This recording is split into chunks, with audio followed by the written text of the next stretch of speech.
to a trial by jury, where that jury is made up of people from the state and district where the crime was committed. The Constitution could have just said state or district, or it could have just said district, but it doesn't say that. It says state and district. So for crimes committed in this weird little overlap zone, a jury would have to be picked from just the people who live in Idaho State and Wyoming District, which would be just the people who live in this zone, and the population here is 0. So no jury, which means no trial, which means in theory, no conviction. Because Congress colored outside the lines here, they would need to let you go. And to be clear, the prosecution wouldn't just concede. They would say, well, look, this is just a technicality. The problem with that is the Sixth Amendment says very clearly and plainly what it requires. In the federal system, the only one who can request a change of venue is the defendant. And that's not going to happen. So this is not a place where crime is legal. The law still applies here. I'm not stupid enough to try and test it by committing a felony here. Apologies if you thought I was that stupid. I'm on YouTube after all. But if I did that, I would still be arrested. I would still be put on trial. Something like that has happened up in the Montana portion of the park north of here. A few people do live in that section, so it's not literally impossible to put a jury together, but there's probably not enough people to make up an impartial jury to the standards needed. There was this guy some years back who poached an elk. The public defender said, well, look, the Constitution says the jurors have to be from the Montana portion of the park. And the judge, he said, well, yeah, that's what the Sixth Amendment says, but if I followed that, then I'd have to let him go. And I can't just let him go. I'm paraphrasing here, but there wasn't any additional legal reasoning.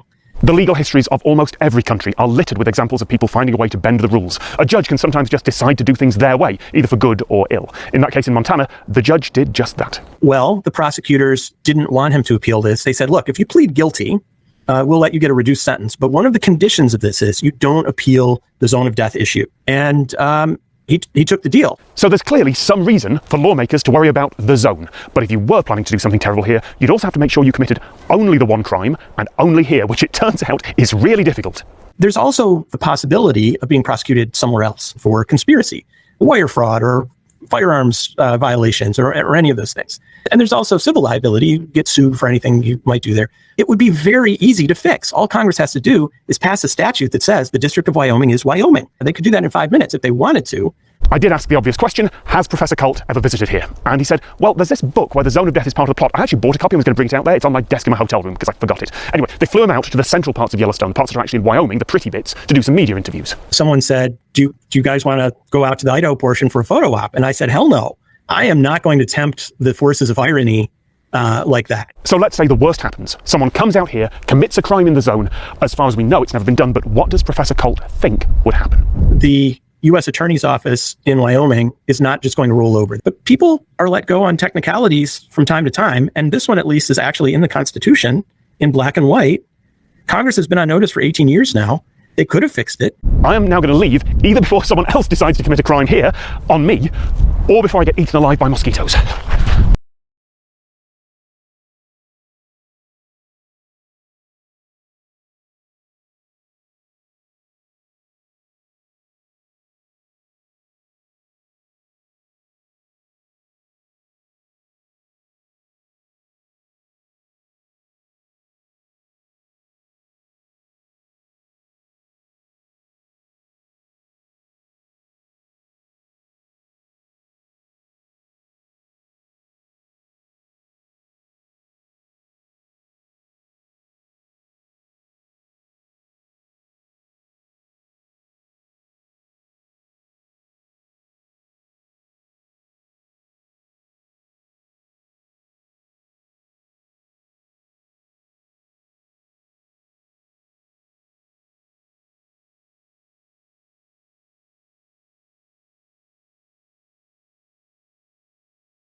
In American television shows, characters will sometimes endorse a product for no reason related to the plot. The Subway sandwich? So uno. Classy. I don't think anyone noticed, but often it is more subtle than that. MTV's The Hills New Beginnings is a constructed reality show. It's a soap opera where the characters are also real people, where the boundary between genuine drama and producer-written storylines is deliberately blurred, and it's got product placement.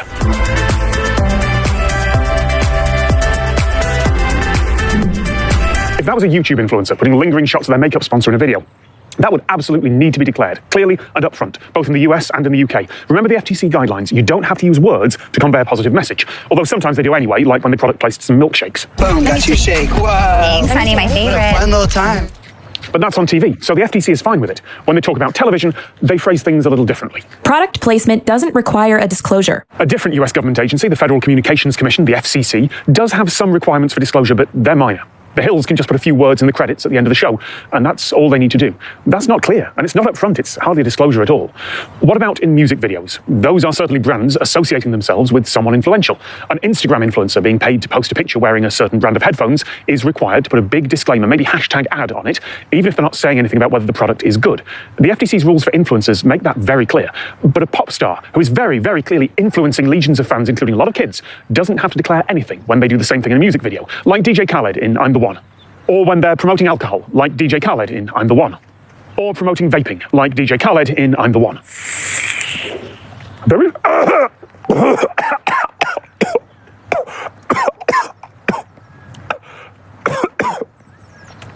There is an argument that the audience understands what's happening there. Yes, there is payment and there's control, and I reckon there's endorsement, but it's also clear that a product placement is just that. It'd be different if that was a factual TV show about reviewing vape pens. The argument goes that product placement doesn't need to be declared in music videos and other entertainment media because the audience knows what's going on, and that's what the FTC says. If what the host says is obviously an advertisement, a disclosure probably isn't necessary. Because it's not confusing, it's obviously an advert, right? Well, it's time to play. Is this an advert? First clip is from sitcom 30 Rock. Is this a paid advert? These McFlurries are amazing. I know. The soft swirl of vanilla and the hard crunch of candy and cookies. Do you think they fight each other? But no. That wasn't an advert, according to the writers. McDonald's didn't have a say in that. The writers just thought it was funny. How about this clip? We're not compromising the integrity of the show to sell. Wow, this is Diet Snapple? I know, it tastes just like regular Snapple, doesn't it? I only date guys who drink Snapple. Yes, that was an advert. Product placement and a testimonial unrelated to the plot. What about the show that inspired 30 Rock, Saturday Night Live? Now, what's this I hear about an angry Whopper? It's like a Whopper, but it's spicy. It's got onion rings in it. In it? So it's an entree that ate its own side dish?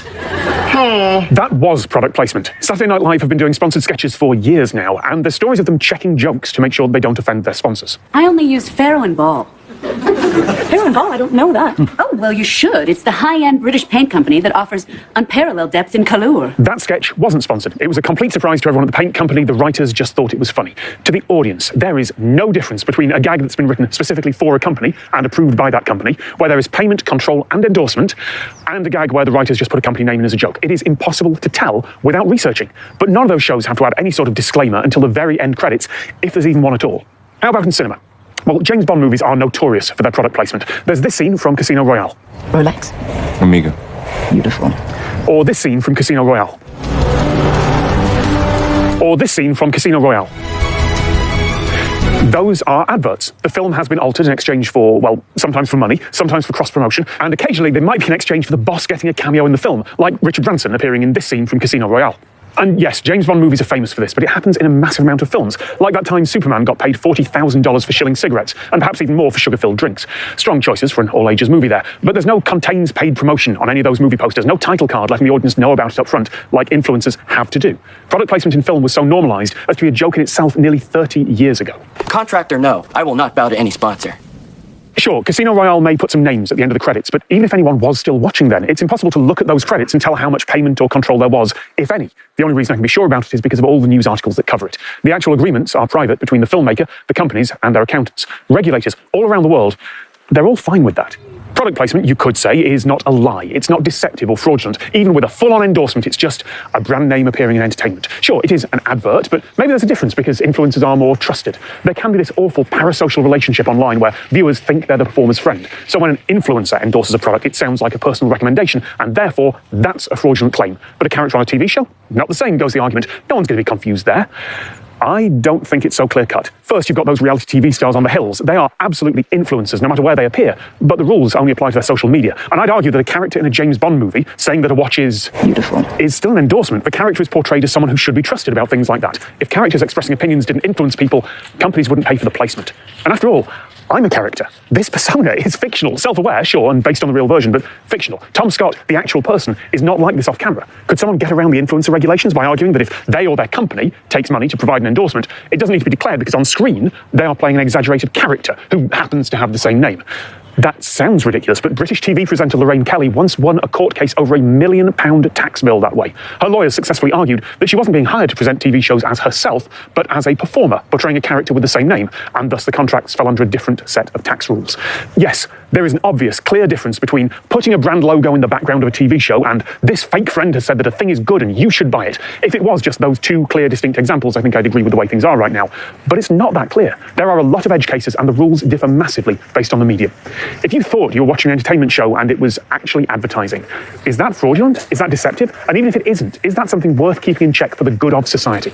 The American government says no. I'll talk more about that shortly. But the UK and most Western European governments say yes. Television shows imported here over the Atlantic sometimes need to have product placements edited or blurred out because our rules are much more strict. Except I'm not sure those rules are always being followed quite as much as they should be. There is one more example I need to talk about. Hey folks, we're having a great time here at Asbestos Land. I've left the wife and kids to go on the boat trip through Dusky Town. I'm off to the life mining demonstration. It's a brilliant theme park. It is 100% safe. Kids, go steal your parents' credit cards, buy some tickets. Thank you very much to Asbestos Land for inviting us. Disney's theme parks have an influencer program. If you post about Disney World a lot, they might give you free passes and invitations to special media events. They even have an annual Moms Conference for their top influencers. All that sponsorship has to be declared, of course, particularly under the UK's strict rules. There is absolutely no way that any influencer could take large amounts of free stuff and get special access like that and not declare it very, very clearly. Right? Ant and Dec's Saturday Night Takeaway is the last of the great British variety shows. It's been running on and off for nearly 20 years, but it's a part of a UK broadcasting tradition that goes back to the 1950s. Stunts, skits, competitions, musical performances, all in a shiny floor studio, broadcast live. It regularly attracts 6 or 7 million viewers, including a lot of families. That's about 1 in 10 of the whole British population. The hosts, Ant and Dec, are so well liked that they've jointly won the British National Television Award for Best Entertainment Presenter 19 years in a row. In the first episode of the show's 2020 run, they announced that their season finale would be broadcast live from Disney World. It wasn't in the end, obviously the whole pandemic thing, but they were planning to broadcast live from Disney World. Actually, they were sure to say the exact official name is to be broadcast from Walt Disney World Resort in Florida! It's not the first time they've done that. The 2017 season finale was also from Disney World, and that time, Disney provided a huge stage in the middle of the town square of Main Street, USA. That stage construction obstructed the famous view of Cinderella Castle while the park was open for days. That's such a rare event that I can't actually find any other example of when that's happened. The production may not have been given actual cash money profit from Disney or their other sponsor, Virgin Holidays, but clearly they got a huge amount of free stuff and production support. They had hundreds of vacation packages to give away as competition prizes, so they're clearly getting some form of payment from their sponsors, and a lot of it. This is the biggest ever giveaway on British television. You heard me, madam, the biggest ever giveaway on British television. Now, the UK regulations on product placement are much, much more strict than the US. There's no product placement in news or children's programming allowed at all, and on shows made in the UK, you can't product place alcohol or unhealthy food. And there are also rules about the way you can place products. The content of programs shouldn't seem to be created or distorted just to feature the placed products. So you can't create an entire show just to sell Disney World tickets. Okay, so let's give them the benefit of the doubt. Maybe the producers were looking for somewhere spectacular for the season finale, and Disney stepped up. Programs also can't promote placed products or give them too much prominence. There shouldn't be any claims made about how good a placed product is. So on British television, you're not allowed to make product placement unduly prominent, and you can't endorse the product. I love this place. That's an endorsement in the first minute of the show. And I think the product placement is quite prominent when they have a segment where they show off the presenters having fun on the rides. And another segment where their 2 junior presenters, Little Ant and Dec, show off different rides. Disney even put on a special parade just for the show. That sounds like a lot of very promotional references to me. It also sounds significantly offbeat, but that's live broadcasting for you. Those are trusted presenters having a great time at Disney World, endorsing the theme parks to the families watching, including a lot of kids. But they're on television. So despite the UK's strict rules, they didn't have to give a heads up at the start or label the whole show #ad or make it clear that all this was advertising. Many years ago, I made a video about the UK's product placement rules, and I said back then how strict those rules were. And yes, they are a bit more strict in the US, but clearly not as much as I thought. The show did have to do one thing under the UK rules. In the first few seconds, they did declare their product placement. Here, you can see it in that first 2020 episode. It's the little P logo that was in the corner of the screen for just a few seconds. That's the UK's official product placement declaration for TV. That's all they needed to do. Even under the supposedly strict British rules, they just put that logo on, and it all was fine. I don't think that counts as a declaration. How many kids told their parents they wanted to go to Disney World after seeing that show? How many big, expensive Virgin Holidays vacation packages were sold to the millions of viewers who didn't win the competitions? How much did that 2017 show influence the audience at home? Well, we can answer that at least vaguely. It must have had quite a bit of influence, because 3 years later, Disney said, that was worth it. Let's do it again. But you could argue, well, it's clear how this works. Obviously, it's a collaboration with Disney. The audience understands it. But that's before you start talking about all the other products mentioned in an average show from the first episode of their 2020 run. Bellway, Ad Axe. In his own restaurant. Hyundai Motorpoint. On the beach. Philip Love. Morphology. TalkTalk. Sonic the Hedgehog movie. Google. Miniature Village. Confused.com. Specsavers. The Fuck Up Eyes. Deliveroo vouchers for you, and for the first time ever, our studio audience.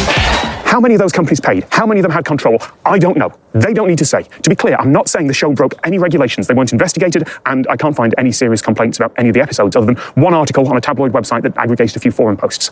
If Ant and Dec were online influencers rather than television personalities, that whole Disney World show would have needed a clear advertising disclosure, possibly even a hashtag ad in the title of the video or in the thumbnail, because Disney must have approved and checked through what was going on. I don't think Disney would have provided cast members to perform classic songs with rewritten lyrics without having a sign off on what they were singing. Everyone behind the scenes is very stressed. So we've got payment and control and endorsement. But they're on TV, so one barely visible letter P is enough. Around the world, the regulations are more strict for online influencers than they are for any other medium. And normally, around this point in a video like this, I would switch from fact to opinion and talk about how we could fix this, how we could make it consistent, and what we need to do. And yeah, I am now going to switch partly from fact to opinion, but actually resolving the question, talking about why it's this way and how to fix it, is a bit difficult. And to explain that, I need to talk about America. Hi kids, today we're looking at 301 amazing things about some 90s cartoon series. You won't remember it afterwards and an hour of your life will have been completely wasted. But before that, here's how I keep my family safe, with the Ring doorbell. Not Ring doorbell, the Ring doorbell. If someone tries to steal a package from your porch, it'll play them a tape that says they'll die in 7 days. Then a creepy ghost girl will burst out of the doorbell and chase them away. The Ring doorbell is available from that weird shop that you're certain wasn't there last time you walked through the neighbourhood. Also, it sends a constant live feed to the local police department. The US Federal Communications Commission, who regulate over-the-air broadcasts, among other things, says that expressions of views that do not involve a clear and present danger of serious, substantive evil come under the protection of the Constitution. Freedom of speech is a very, very sensitive subject for a lot of Americans because the right to freedom of speech is part of the First Amendment, part of their Constitution, which often feels like it's taken as a religious text. Congress shall make no law abridging the freedom of speech. America has the land of the free in their national anthem, and that includes the freedom to say whatever you want and spend as much money saying it as you want.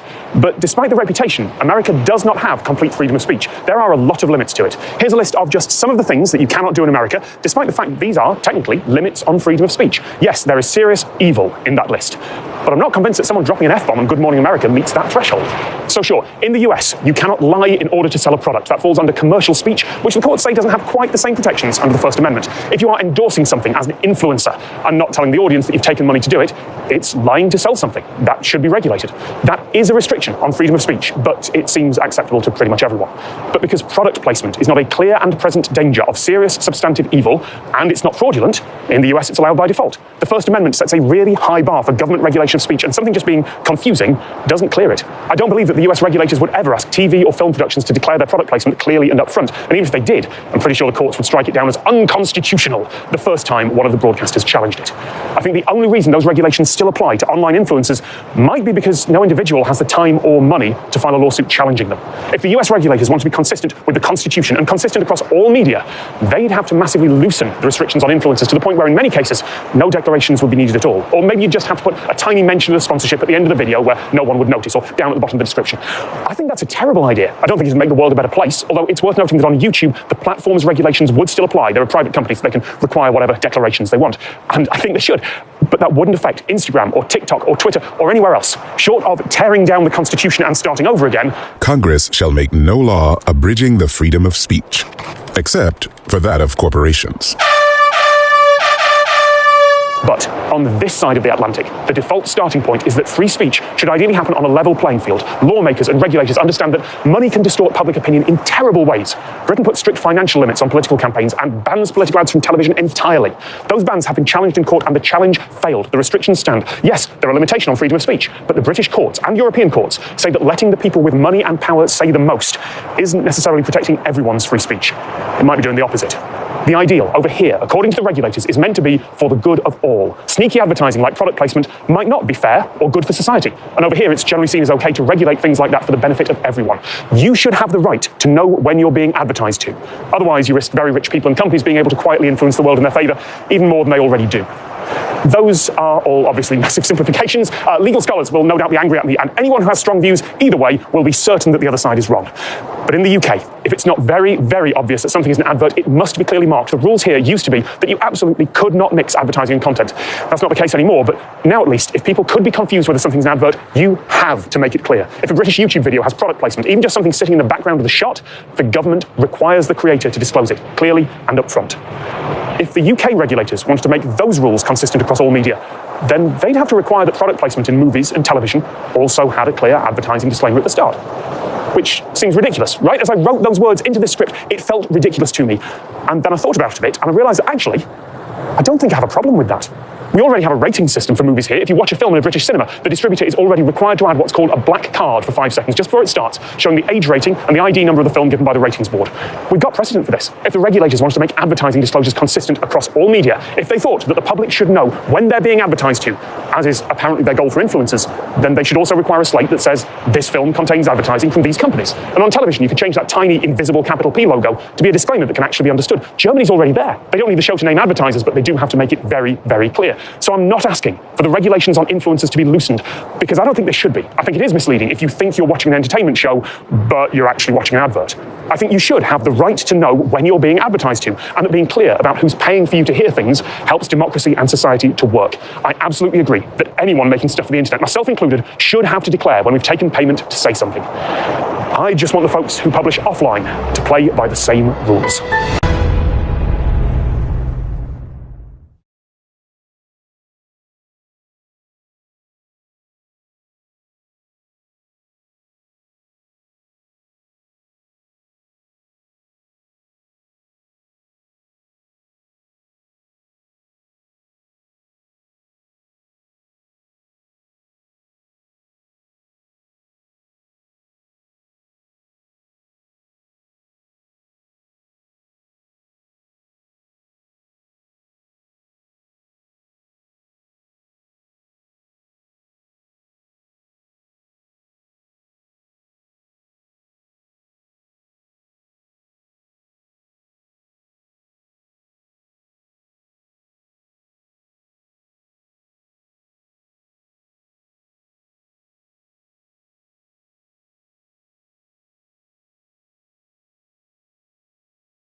That was a very stressful drive. Gibson Square, then you will arrive at your destination.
The Parkes Radio Telescope here in Australia is most famous for receiving pictures from the Apollo 11 moonwalk, but it's still in near constant use for astronomy and scientific research.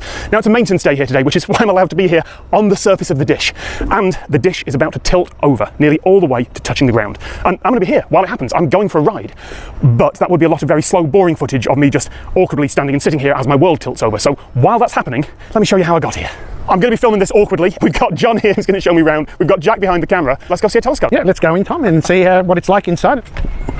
You can tell it was built in the 60s and 70s, can't you? Big asbestos warning. This is the ground floor where we have the air conditioning units that help keep all our electronics cool. And the astronomers, specifically. And the astronomers too. Just behind Jackie, we have the most important room in the building, which is the astronomers' kitchen. If they do visit, they can stay on site. But over the last 10 years, we've switched to a remote observing regime where people can log in over the internet to observe. So we have fewer and fewer astronomers visiting now. But let's go on upstairs and have a look in the main control room. So follow me on that.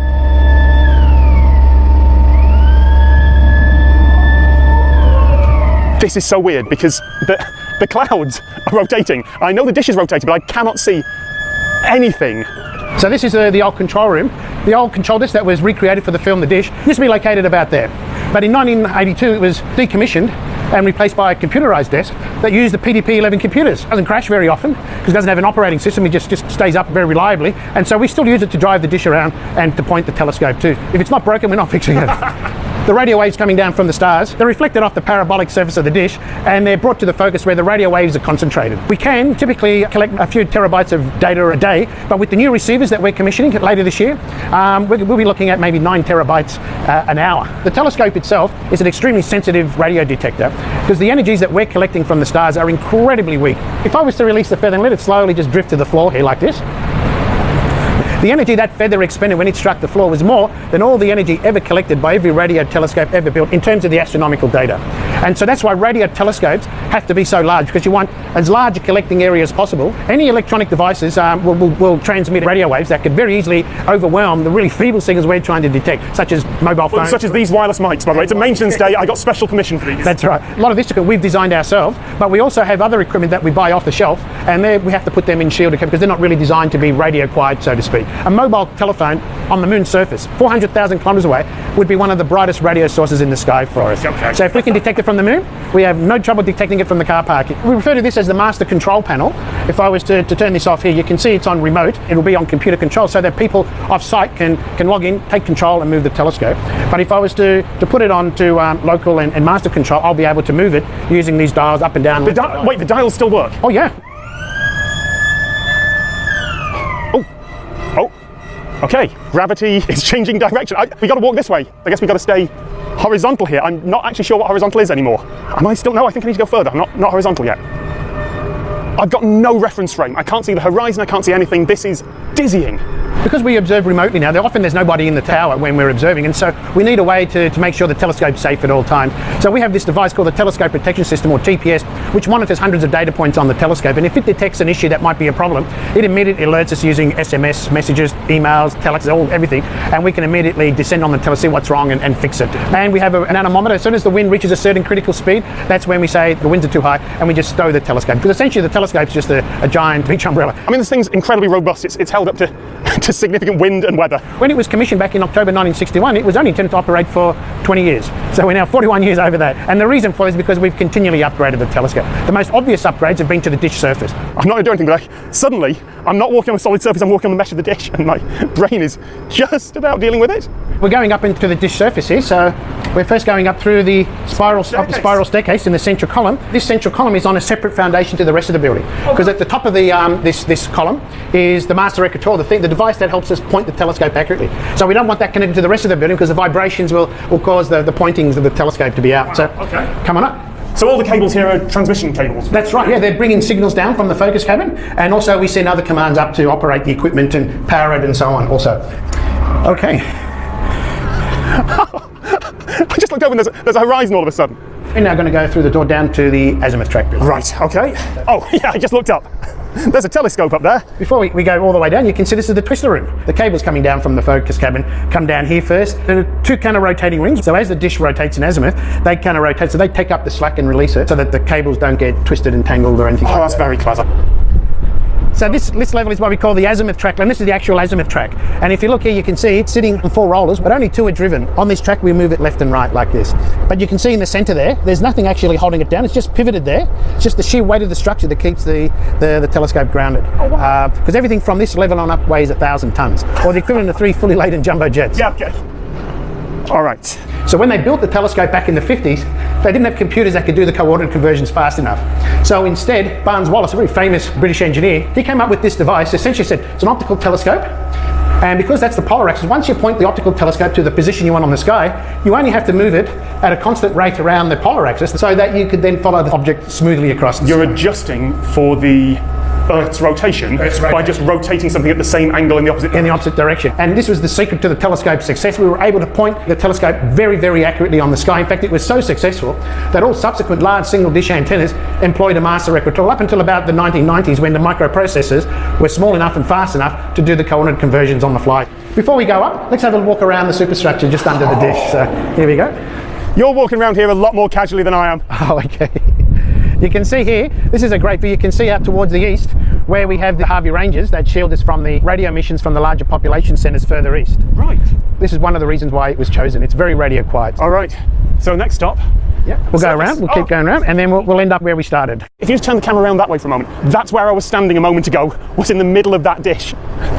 This ride I'm taking isn't just a gimmick. It's called a hayride sometimes, but it turns out that's a term that was invented by Americans for a film that was shot here more than 20 years ago. The folks at Parks actually just call this riding the dish, and they use it to get heavy equipment in and out of the central part, because it's a lot easier to let the dish do the lifting instead of trying to actually lug bulky gear through all the corridors and stairwells inside. 2 hands on the railing, and we're down. Thank you very much, folks. Thank you, Jack.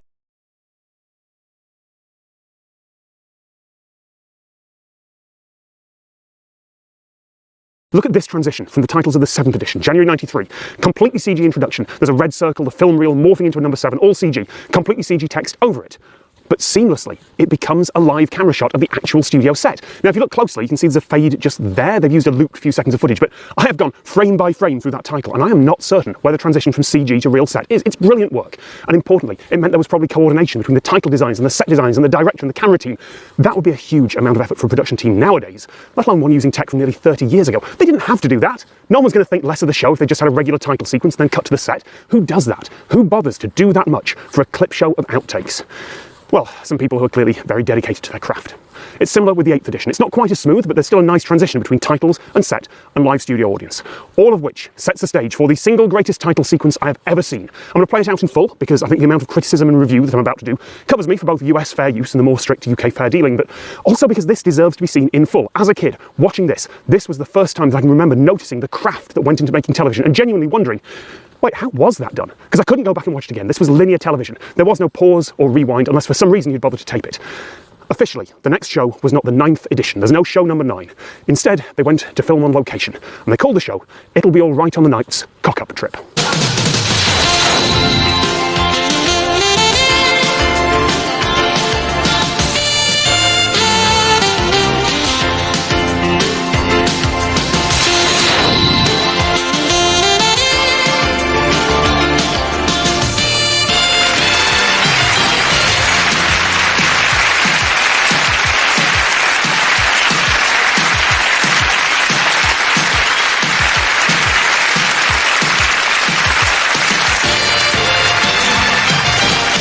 Hello from a hill in Cumbria called Great Cock-Up. So, you may be asking, what's so impressive about that? Well, first, we're coming in from a clip in which a skier knocks over a camera and sends it rolling anti-clockwise. So we fade to a camera shot that's also rolling anti-clockwise, which then lines up perfectly. Then, the laser effect. Not tricky for a video artist in the 90s, sure, but look, someone masked out the leaves on that plant frame by frame, and someone's off camera making them move and react so it seems like the laser is physically there, affecting things. Those leaves cast shadows on the rest of the scene. This isn't just layers of photos composited, it's real physical stuff. See the compass up at the top? It swings wildly when the laser hits. It looks like it's affected by it. Completely unnecessary. No one would have noticed if that compass stayed still. It's not like the audience would have gone, oh, well, that's wrong. I thought compasses reacted to nearby magical laser beams. But still, they bothered to make that happen. And then the map unfolds. folds. Okay, it's probably just some hidden wires, but anyone who's ever tried to fold and unfold one of those massive Ordnance Survey maps knows what a pain in the ass that can be, but they've rigged it to be smooth. And the map just clips the leaves as it opens, proving that it's done for real. While that's happening, we get this perfectly eased, smooth camera move, including what must be a focus pull to exactly the right point on the map. Second laser beam, more digital art, which isn't too tricky, except it paints out the contours on the map. Then 3D animation. Maybe a bit tricky, but this is 1996. Sci-fi shows like Babylon 5 are already doing full space battles in CG. Moving some contour lines around is a pretty standard job. The flying in text is very 90s, but again, standard. But then, it's a helicopter shot. They hired a helicopter. Actually, they hired Castle Air and pilot Michael Morrick Smith, who were well established as the go-to team for aerial filming in the UK. And given there were no crew around Dennis Norden, they must have taken him by helicopter to the top of the hill, then flown away, and then flown back in for that shot however many times they need to get it right. And what a shot! They hold it for long enough that they have to extend the theme tune, keep the drum loop going, and with the blue overlay at the top and the change speed of the footage, it almost looks computer generated. They could have just hired an animator for some regular titles and filmed in a studio, same as usual. Or if they wanted an excuse to have a buzz around in a helicopter on someone else's budget, they could have just used the single helicopter shot and put some text over it, but they didn't. They used elaborate props and CG, and they bothered to make a compass spin. Everything in that title sequence is so far above and beyond the standards of the day. Yes, a few other shows had impressive, painstakingly made titles, but not for a one-off clip show. I have a vivid memory of watching that as a kid. I didn't notice any of the fine details, of course I didn't, but I remember being impressed by the whole thing. And I think it's then that I really started to understand for the first time that there are whole teams of people who make the shows that we watch, that the way they do their job can be impressive, they can go above and beyond, and that, well, maybe I could do that too one day. And I reckon that that show was the peak, the decadent height of old school TV. When the Cock-Up Trip was aired in '96, very few people questioned the dominance of television and the standard big broadcaster model that had been stable for decades. It was all about to change, but right then, even a clip show could spend money on elaborate titles and helicopters because with more than 10 million people watching, they would still make a lot of profit from advertising. The future might have seemed bright for television in 1996, but the first signs of the changes to come were already there, if you knew where to look. Cable and satellite TV was starting to reach the mass market, and there were a few more channels available to a few people. And this new thing called the World Wide Web was starting to get some attention, even though so far it was mostly just a toy for a few nerds. But unless you're in the media industry and really forward-thinking, television and the big broadcasters were the kings, and to the public, it certainly looked like there weren't any pretenders to the throne. In the 10 years that followed, Big Brother kicked off reality TV, hundreds of channels of digital television launched, broadband internet rolled out, almost everyone bought a mobile phone, Facebook and Twitter launched, video editing on home computers became possible, and the first clips were uploaded to a small website called YouTube. The years from 1996 to 2006 were the fastest acceleration that the media industry had ever seen. And you can see that change in All Right on the Night. Dennis Norden continued presenting for those 10 years until poor eyesight eventually forced him to retire. In the episodes that followed, the show was still to high standard, of course, but the introductions became standard animated affairs again, and after a brief dalliance with 2D animation and stop motion, they went down the same CG route as every other show. Although, fair play, the 21st anniversary special was recorded on a yacht, albeit with a much less impressive set of titles, no credit for aerial camera work, and Dennis Norden being suspiciously not visible in the aerial shots. Again, I'm not saying they just went to the seaside, hired a small boat, and then use stock footage of a big expensive yacht for the aerials, but I am saying that directors always like to show off if they can. Don't ask me. So Dennis Norden retired, but the show continued. Griff Rhys-Jones took over as presenter in much the same style. He presented from 08 to 16 with the sort of standard CG titles you'd expect from a regular studio show, and shortened, faster title music with some fiddly bits added. And even now, in 2020, the show limps on, with David Walliams narrating just as a voiceover. No cameras anymore, no studio, it's just a compilation clip show with regular animated titles, and the music has even more fiddly bits added. I'm not meaning to cast aspersions on the creative teams who've made those titles. They're perfectly good titles. They haven't cut corners, but they also haven't made an actual physical compass needle spin for no reason other than it'll make the show look very, very slightly more impressive for the few people who notice it. No one's asked them to do that, and no channel has the money or time for it. Because the show's ratings are, well, they go in the same way as everything else on television. Don't get me wrong, I don't think TV's going to die entirely. Radio's still going after all. I think TV is still going to be an important part of culture for a long while, but the days of 17 million people watching an outtakes show are long past. Dennis Norden died in 2018 at 96 years old. His memoirs include a story about being in a landing craft in Normandy on D-Day, and also a reference to Google. He wrote of him and his peers, "We not only lived through the golden age of so many forms of popular entertainment, we were present at the birth of many of them, enjoyed their heyday, and we were there to mourn their passing." I wasn't there for the birth of television, obviously, but I was there for its heyday, and sitting there as a kid in 1996 watching the screen, I had no idea how much everything was about to change. And we're here now, watching online video on a phone or a computer, or maybe what we still call the big screen on the wall, the TV. How long will it be until the next big change comes along and a whole new medium arrives to outcompete this? Because sooner or later that will happen. All the people and companies out there, including me, everyone who's spending money to make big, expensive, impressive videos, enjoy it, by all means. But it's worth keeping an eye on the horizon and planning for whatever might come next. That's the lesson I take from the Cock-Up Trip now as an adult, but as a kid, watching back in '96? Well, first I learned that anything you say or do on camera can and will come back to haunt you. But more than that, I learned that sometimes it's worth doing things for your craft just because you can. That sometimes it's worth going above and beyond and sweating the small stuff because someone else will notice what you've done. When I add a little Easter egg in the background of a video, when I tweak a graphic to fix something that only a couple of people would ever notice, or when I go and spend hours in a library fact-checking and looking up obscure references, that title sequence is the sort of thing that inspired me. It taught me that while you don't have to strive for absolute perfection, sometimes it's worth taking a little bit of time and effort to make something you're really proud of. I didn't need to travel to the Lake District to make this video. I didn't need to climb this hill called Great Cockup or hire a drone operator so I can end this video the same way that Cockup Trip ended, with a spectacular final aerial shot. I didn't need to commission a saxophone-heavy, very 90s, but legally distinct for copyright purposes, theme tune to end this video on. But I did. And that's partly because I want to pay tribute to the folks that came before me, partly because I want to show off while I can, and it's partly because nearly 25 years ago, someone bothered to make a compass needle spin. So I say this unironically. Merry Christmas, Dennis Norden.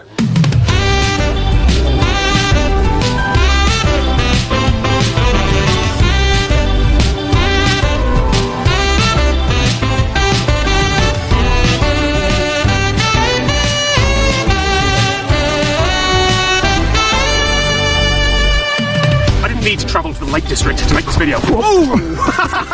Outside. You okay? Yeah.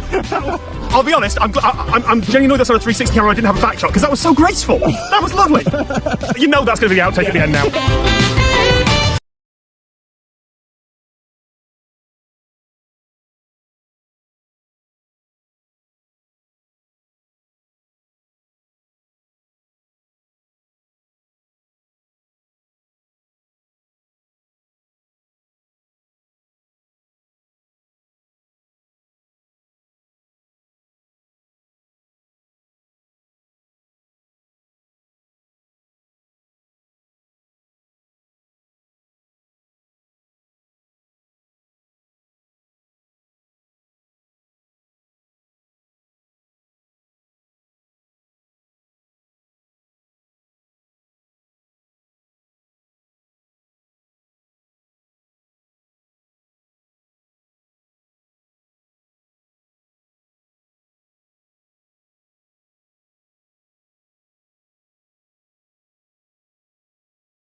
Ah, I like coffee now. You do?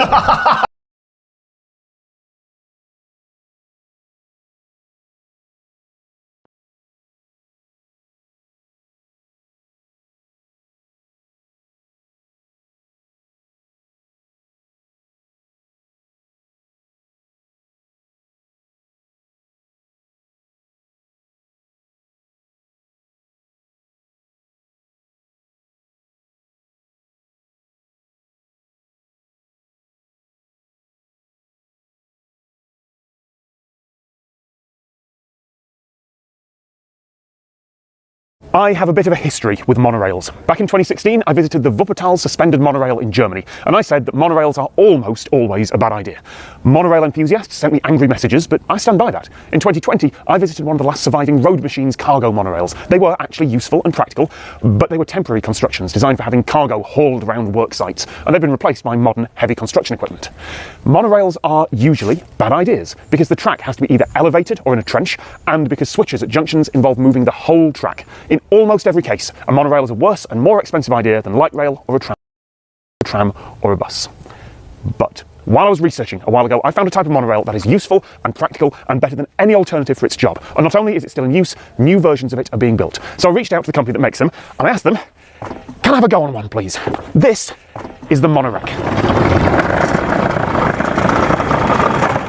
We build mainly ropeways, that's our main business. Everything with a rope. Aerial tramways, chairlifts, key lifts. And Monorack is a Caraventa product since nearly 45 years, 1978 I think, or 79. Some 2 years after the petrol Monorack they start with the electric Monorack. They installed mainly in the Alp area, Germany, Switzerland, a lot of Monoracks in Italy, but also Canada, Sweden, Asia. All over the world we have more or less about 800 Monoracks. The petrol Monoracks are mainly installed in the agriculture area. The electrical Monorack usually is quiet, but here the customer made his own box. That's the reason why it's still a little bit loud. The invention that makes this thing so useful is down on the track. This is a rack railway, so the track has grooves and the cogs on board the train lock into it. That means it can climb very steep hills like this and take tight corners with no risk of slipping. Having just one lightweight rail means it doesn't take up much room, it can go around tight corners, and it's easy to install. Being elevated means it can go over rough terrain, and if there's rain or mud below, it doesn't matter. I genuinely can't think of a better solution for regularly, safely moving things up and down steep, rough terrain like this. Every Monorack is based on a brake and on an ancient chassis, and what's between the two chassis is up to the customer. We can choose different models, different chairs, whatever the customer needs or wants. You can see the charging rails. If the customer wants 2 or 3, he can choose 2 or 3 charging points. Normally we have only one in one of the end stations. I know, this sounds like an advert. I promise it isn't. I just got actually properly enthusiastic at being proved wrong. There are useful monorails in the world, and this is one of them. Ready? Okay. Just walk. Walk. Oh wow. And look to the side. If I look ahead, it gets really confusing. You've got to look that way. Yeah. Got to look that way. Hey, but it's working. Yeah, it's working. Oh, you're right about that fixed point. Yes. I looked forward for a bit and started getting dizzy. I'm just walking up a steep hill. There is some kind of feedback loop. The faster I walk, the faster it turns. Then the faster it pushes me back, because of course I'm moving more. But then I risk bashing my head into the axle behind me. In case you're wondering, yeah, it is quite tiring. So these machines are absolutely necessary in the construction process. We couldn't build the castle at the rate we are without them. We hoist somewhere in the region of 3 metric tons every day. There we go. Okay. Okay. And stop. Congratulations for your first medieval crane. Thank you. I didn't expect quite the tourist applause there. Thank you very much. Always. The Royal Albert Hall is one of the most famous and prestigious concert halls in Britain and the world. It's 150 years old, and basically every world-famous musician and band has performed here at some point. The trouble is, the science of acoustics wasn't really well developed back in the 19th century. A tall, oval-shaped auditorium with a domed glass roof, well, it looked impressive and regal, but it created an accidental echo chamber, the exact opposite of the focused sound that you'd want for a concert. Beautiful location, terrible sound. To see how they fixed it, we need to go up to the parts that the public aren't allowed into. It was constructed without any thought to acoustics, really. but it was also glazed. It was daylit, naturally lit. A Prince of Wales, who became King Edward VII, made a speech there at the public opening. Everyone heard his voice twice. So immediately they had to do something to solve the acoustics, and they installed what's called a calico velarium. It's like a sailcloth hung from the roof. It was partially successful. The inner glazed roof suffered from leakage, broken glass panes as a result of the Second World War, and also daylight really wasn't suitable for a modern hall. The inner glazing of the dome was removed and replaced in 1949 by a aluminium velarium, which is what you see there now. In the late 1960s, the now iconic mushrooms were added to the hall. They are suspended convex diffusers, and they help cut down the echo tremendously. In 2019, the sound system was replaced completely within the hall, and the subjective response, the reaction from audiences has been absolutely tremendous. This is right at the top of the hall. That is the glass roof. It is 40 metres down to the floor. And just through there is an air vent called the Corona, and running across it is a tensioned steel mesh to let the technicians access it. I am assured by the team here that it is fail-safe, and I can walk on it. Guy, hello. Hello. Welcome to the Corona. Oh, it's a lot cooler in here. Must be. Oh, I looked down. I should not have looked down. I mean, you're health and safety officer here, right? That's right, yeah. You're just casually standing on the mesh. Yep. Feel free to step out with me. That's a full fear response from me, that. I was going to say, is there anything I can grab onto? That's very greasy, so most people hold my hand, including the fire brigade. I was going to ask, who has to come out here? Oh my God, it bounces. It bounces. Who has to come out here? Technicians, people who need to put shows on and rigging. Ha ha ha. Putting all my weight on that foot is so difficult. Bloody hell. Oh my God, don't bounce! The weight of the Royal Albert Hall roof, the dead weight of the wrought iron structure is about 340 tonnes. The roof itself in total can take about 1,000 tonnes, inclusive of all permanent and imposed loads such as wind and snow loading. There is approximately 100 motorised chain hoists which hang from the original wrought iron structure of the roof, which vary in their load rating, but some can carry up to 1 to 2 tonnes of show infrastructure. We have lighting rails which support lighting, sound speakers, as well as the mushrooms which provide the acoustic dampening of the auditorium. The mushrooms, despite their quite substantial size, only weigh around 40 kilograms. All of the mushrooms, show infrastructure, speakers is all hung from the original wrought iron roof structure. I am not sure I can move right now. I'm genuinely... Just look forward. Just look forward and walk. Just walk. There's no way you can fall. There's no way you can fall. Just walk. Look. Just look at the pole, and that's it. You've done it. Well done. Thing is, congratulations. Thank you. It's all. I know it's all in my head because the pole is connected exactly the same as this grid is. So this is the Corona, the crown, and that is the oculus above us. It's creaking. That's the heat expanding, so temperatures are regularly in the 30s and 40s. Typically, whenever there's a fall from height risk, the factor of safety on the material properties that would go into the design of the tension wire grid is 5 to 1, which means there's a 5-fold weight allowance of the material property which it can support. But the most surprising thing of all about this roof is not how they fix the acoustics, it's not this terrifying technician's trampoline, it's just out there. And the best way to see that is from the outside. I'm going to need a hand. I just... Feel free. The roof was constructed in full in Manchester, and then it was dismantled and reassembled in London through internal scaffold shoring from the inside of the hall. Every beam and element of the wrought iron trusses was then winched up to the top of the roof and then assembled in situ. The shoring was then removed once the roof had been completed in full and dropped by about 5/16 of an inch, or about 8 millimetres, which would have been a heart-stopping moment, I think, for all those involved.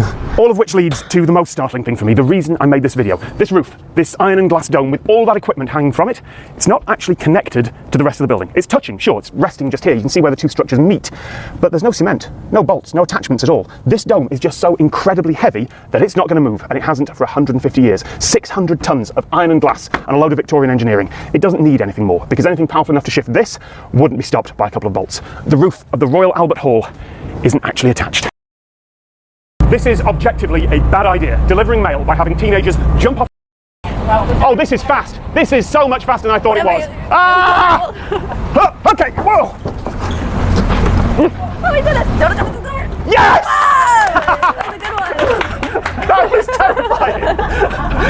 Of all the ridiculous stuff I've done, the bit that scared me the most was the landing. Just not know. Am I going to just collapse forward? Oh, there's the goose. Okay. I don't want to do that again. How many times do you do that, Paige? 40, 50 times, yeah. My heart's going. The town of Soda Springs, Idaho, in the USA, lives up to its name, because here, in Geyser Park, in the centre of town, there is a geyser that shoots soda water up into the sky, as in carbonated water, seltzer, sparkling water, whatever you want to call it, the stuff you'd find in a bottle. The geyser here isn't boiling, that's not steam. Underneath the town, there's a natural reservoir of carbonated mineral water. But while the water is natural, the geyser is man-made and accidental. In 1937, a group of local businessmen started talking about a pool for Soda Springs, and they started drilling. They were about out of money and about out of 8-inch pipe. They were down 315 feet, and they quit for the evening. They were having dinner, and they heard this loud noise. They saw this column of water shooting into the air and a crowd gathering. The businesses downtown were getting kind of anxious because water was going everywhere. It was in the middle of December, and then they had to figure out how to cap it. It took them about 2 weeks. When they stopped drilling, they were right next to the water, but they were in a pocket of CO2 gas, and as they stopped, they combined, and that formed the pressure that released it. The CO2 gas also cooled the water to where it was not hot enough for a swimming pool. Turns out natural carbonated water is a thing that happens in a few places around the world where there's underground water and carbon dioxide held at pressure. The geyser wasn't a complete surprise. I mean, in the moment it probably was, but the town had already been called Soda Springs for decades because there were natural carbonated springs near here that you could bathe in. The first English language accounts date from the days of the Oregon Trail, which passed through this area, although the springs were used well before European settlers ever got to the area. The pioneers would pick the warm springs out to do laundry, and they would mix their flour to make their bread with the soda springs because they didn't need yeast and their bread would rise. And of the hundreds of springs that were here when the early pioneers came through, there are 5 that I know of left that have soda water. The majority of those springs were covered up in 1923 when they built the Alexander Dam. The rest of them, spring was in the way, it got filled in and covered over. At one time they bottled the water, not from any of the springs the city has, but they bottled it and sold it worldwide. So when this thing started, it wasn't so much a geyser as it was a blown out well, putting out enough water to flood parts of the town with seltzer. The entire underground reservoir was pushing up through the borehole. The geyser ran continuously for a while, and the officials at the park must have said something about some irregularities in Old Faithful, and the Secretary of the Interior sent a telegram to the city offices telling them to shut the geyser off immediately and notify them they had done that. So they did, and then it was determined that had no impact on the geyser basin, and so they gave them back the permission to operate the geyser. When I was a boy in the 1960s, a city employee would go into a little shed where the control for the valve was and manually turn the valve on and manually turn it off. If the wind was blowing towards town, he was not supposed to turn it on. Now they have an electronic timer and it goes off every hour on the hour. Someone realised that if they put a timer valve on their new geyser, well, that could be a pretty good tourist attraction. And the result is this colossal 20-metre eruption for 8 minutes on the hour, every hour. All the orange stuff around it is travertine, mineral deposits that have built up over the years because this is mineral water. You don't want to park your car where it might get overspray from the geyser because of the mineral in the water. If you did that over time, you'd have a real problem getting that hard water off. Some of the graves on the northeast corner of the cemetery have been impacted by the overspray as the walkway around it. It's all coated in a rock. The headstones, some of them are not readable anymore. The town's publicity says that this is the world's only captive geyser.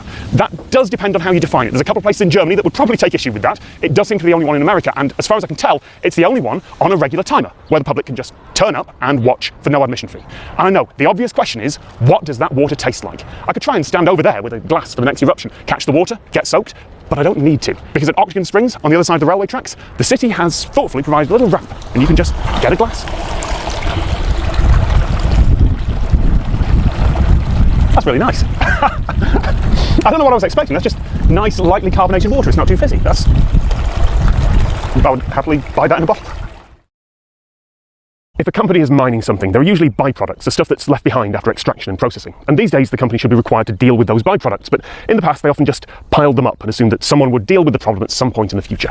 If those byproducts are toxic, that's a problem. But here in Hirschau, in Germany, it's a bit different. Just over there is an open-pit kaolin mine. Kaolin is a really common mineral that's used in the manufacture of a lot of things, everything from pottery to toothpaste. And there is a big pile of mining byproduct here. I'm standing on it. It is 120 meters high, but it's just sand. Regular sand, made of quartz, like what you find in the desert. Quartz sand can be useful in industry. These days, the sand that the mines produce here is sold off, but for decades, there was too much of it. So as it was pretty harmless, the mining companies just piled it up. What do you do with 35 million tons of sand in a pile that's dominating the landscape? The answer, of course, is make it a tourist attraction. Welcome to the ski resort and amusement park of Mount Caolino. I should point out, it's 9 a.m. on a weekday as I'm filming this, so there aren't many people around. It's not fully open. In the summer school holidays, this place is as busy as a regular ski slope would be in high season. In den 60er Jahren einfach einen, sag ich mal, Mann sagte, okay, ich probiere das jetzt einmal aus. Was in den Bergen geht, müsste doch hier auch auf Sand gehen. Und deswegen hat er das einfach auf Holzschienen ganz normal ausprobiert. Und im Sommer dann immer wieder die Attraktionen da sind mit Sandboarding, Sandskifahren. Wir haben in den letzten Jahren immer wieder die Sandboarding-Weltmeisterschaften hier ausgeübt. Die unterschiedlichen Attraktionen hier ist neben dem Freizeit-Dünenbad unser Campingplatz, natürlich hier die Liftanlage. Dann haben wir natürlich unsere Rollercoasterbahn. Das ist eine Sommerrodelbahn auf Coasterbasis, die zu den schnellsten Bahnen in ganz Deutschland zählt. I'll be honest, I couldn't find a way to put this in the video smoothly. I just wanted to go on the Alpine coaster. Wir haben hier Adventure Golf und wir haben natürlich auch noch einen Hochseilgarten, der direkt hinter Ihnen in dem Wald versteckt ist. A lot of this hill is covered in trees and other vegetation, and they will help anchor the sand and keep everything in place. So I had to ask, surely all the people descending this mountain keep dragging the sand down with them? Wir jeden Herbst den Sand wieder hier von unten aufnehmen, mit LKWs wieder nach oben transportieren. Über den Sommer hinweg präparieren wir die ganze Piste mit Radtracks, wie sie auch in den Großalpen eingesetzt werden. Vor einigen Jahrzehnten war der Berg noch richtig weiß. Es war keine einzige Pflanze zu sehen. In dem Quarzsand ist auch Feldspat enthalten, der sehr nahrungsreich für die Pflanzen ist. Und deswegen wachsen die Pflanzen leider auch so schnell und so gut. I'm sure that the local government could have insisted that this hill be cleaned up and the sand disposed of somehow, but why would they? Now, Hirschau isn't just a mining town, it's a mining town with a local theme park. Tourists have a reason to come here and spend money. There are more jobs for the locals, and every so often, someone will come along and tell the world that, hey, there is a ski slope made of sand in Germany. No, I can't sandboard, I would die. This is not the hill to learn on. I'm gonna take the little cable car down. I'm genuinely terrified I'm gonna slip off this. How do I get out of this? That tightened it. Oh my god, okay. Okay, hear me out. If you have enormous amounts of money, the right thing to do with it is to help other people and the world, obviously. But very rich people will likely spend some money showing off, and I can't help feeling that if that is going to happen, then it might be nice if things like this came back into fashion. In English, the word water feature seems almost quaint. It implies a small fountain in a backyard or a little stream running down to a pond, some little babbling brook diversion to break up a suburban garden. But the German translation for that is Wasserspiele, literally water games. And if you were very rich German nobility 300 years ago, water games might include a massive hillside park, a 7-ton, 11-metre high statue of Hercules, and a fountain that reaches 50 metres high. This is the Water Games of Burgpark Wilhelmshöhe in Germany. It's now a World Heritage Site. The fountains and water features here are powered by gravity and controlled on demand by mechanisms in underground pipelines, some of which are centuries old. Wir sind hier am Neptunbecken. Das ist der untere Teil der barocken Wasserspiele.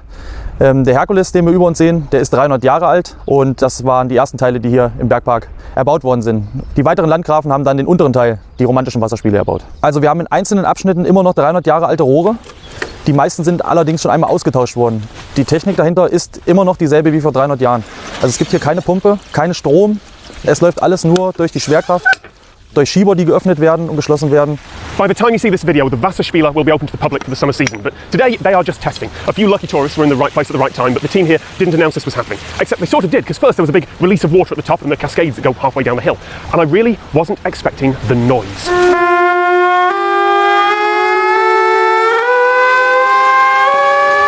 The rushing water brings a lot of air with it, and that's forced through the trumpets that the herald statues hold. The noise is immense. It's a siren that for 300 years has told anyone in the park that the water games are about to begin. Im Winter sind die Becken alle leer. Das ist einfach wegen dem Frost, damit nichts kaputt friert. Anfang April beginnen wir dann hier oben alles zu reinigen und dann die Becken wieder zu füllen.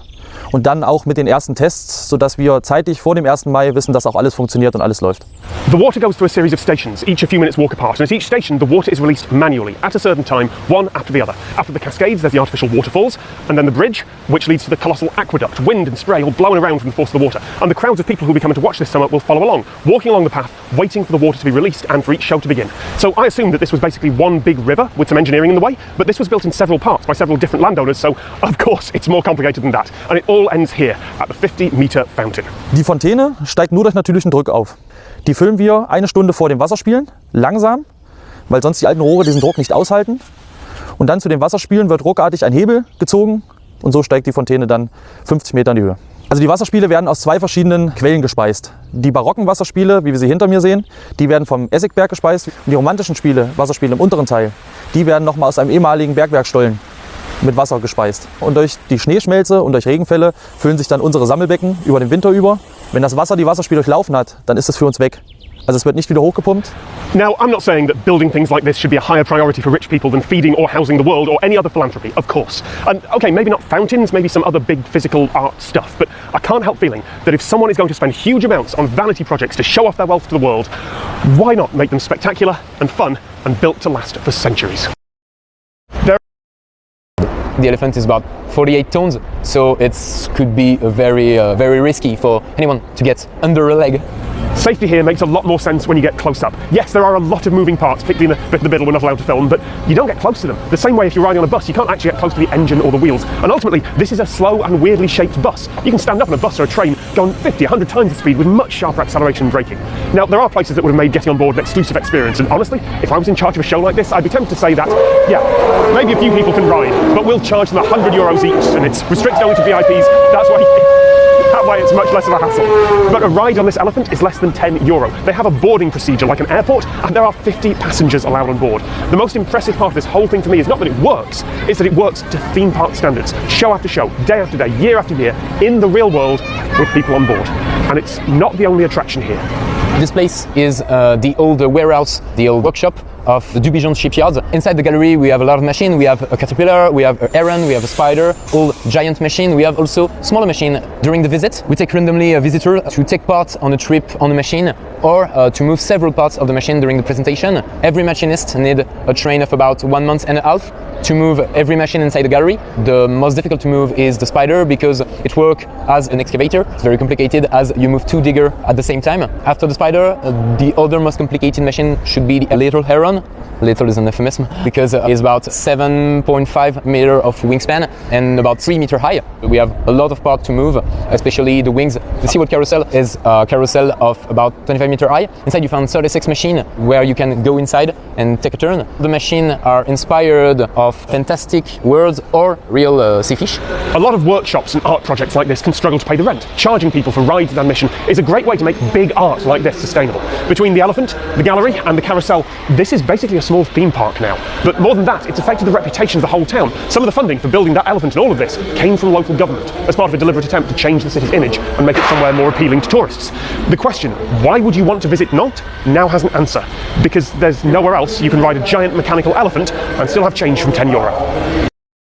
Somewhere in the hills, just over there, is the Chauvet Cave. It was discovered in 1994, and inside is artwork that's around 30,000 years old. Some of the best preserved cave paintings anywhere in the world. It's a connection to ancestors who lived tens of millennia before history began. Only a lucky few people are ever allowed in that cave, and almost all of them are scientific researchers and conservators. There's no way that some guy with a camera is ever going to get in there. Right? The Chauvet Cave is the oldest painted cave we know of. The cave has been rediscovered the 19th of December 1994. It has been a tremendous discovery. It has pretty much changed everything we thought until then. Roughly 1,000 representations, paintings, drawings, engravings. The engravings are white in color, the paintings are red, and the drawings, which are made with charcoal, are black. This isn't the real cave. It's a replica called Chauvet 2. And when I say replica, I don't just mean the art, but the shapes of the cave walls that it's painted on were laser scanned and recreated. Cavers and historians would be able to pick up things that give it away, like the suspiciously well-maintained lighting, but to a layperson, this is roughly the experience you'd get standing in the original Chauvet cave if it had been turned into a tourist attraction, complete with a lot of other exhibits outside. So my question is, if you can replicate something this accurately, how much does it matter that it's not the original? The original cave was scanned several times, so we've gathered a point cloud that was made of 16 billion points. The original Chauvet cave takes roughly 500 meters to get from the entrance to the end of the cave, so it is really huge. In the original cave you could walk for 5, 6, 7 minutes and see nothing. It would have been waste to recreate the cave as it was, because the point was to make it more accessible. So it has been reduced, but if there's something that we did not change, it's the drawing themselves, the representation. They're where they're supposed to be, you see them in the order that you're supposed to see them in the original cave, and if at some point we've changed sizes of some rooms, we did not touch the walls on which the paintings and the drawings were made. They're exactly in the same place, in the very same shape as the original ones. The walls are concrete. The finer details such as bones, stalactite, stalagmite and so on. It is resin modeled to the shape of the original cave. The art is recreated by hand. They've been made as precisely as could humanly be possible, to the millimeter actually. They did not only do it by hand, but they did use the very same type of wood to make the charcoal. And the painting, the reddish painting, they're made of hematite, the same type of rock that was used by the prehistoric painters. Tourists aren't allowed in the original cave for very good reasons. That lesson was learned at Lascaux, another cave a few hours west of here. That was also filled with prehistoric art. It was discovered in 1940 and it was opened as a tourist attraction, which destroyed it. Not completely, but the presence of 1,000 people a day and the changes in temperature and humidity and carbon dioxide levels and contaminants that all of them brought along, well, it meant that after tens of thousands of years of stability, bacteria, fungi and algae took over the walls. Despite desperate conservation efforts through the 20th century, the Lascaux cave will never, ever be what it once was. The prehistoric entrance of the Chauvet cave is sealed off. Tons and tons of rock that collapsed right on the entrance and sealed it off. All the people, all the animals that got inside of the cave during prehistoric times, they cannot possibly enter the cave anymore, and it has been so for at least 21,000 years. The fact that the cave has been isolated from the outside world, it made the atmosphere here very stable, which allowed the paintings and the drawings to be preserved the way they are. The trouble is, tourists like visiting the real places. There is something about actually being there, about standing exactly where an ancestor painted on a wall, and this cave can't provide that. But it isn't a Disney World mock recreation, it's pretty accurate, and just a few kilometres away from the original. The sights, the physical sensations are close, except you don't have to be harnessed in and climb down a big ladder to get here. If the original cave had been open to tourists, it would have been changed, maybe devastated. Would this feel the same if someone built this replica in Paris or in London or Sydney? How much does the context of the experience matter? How important is authenticity?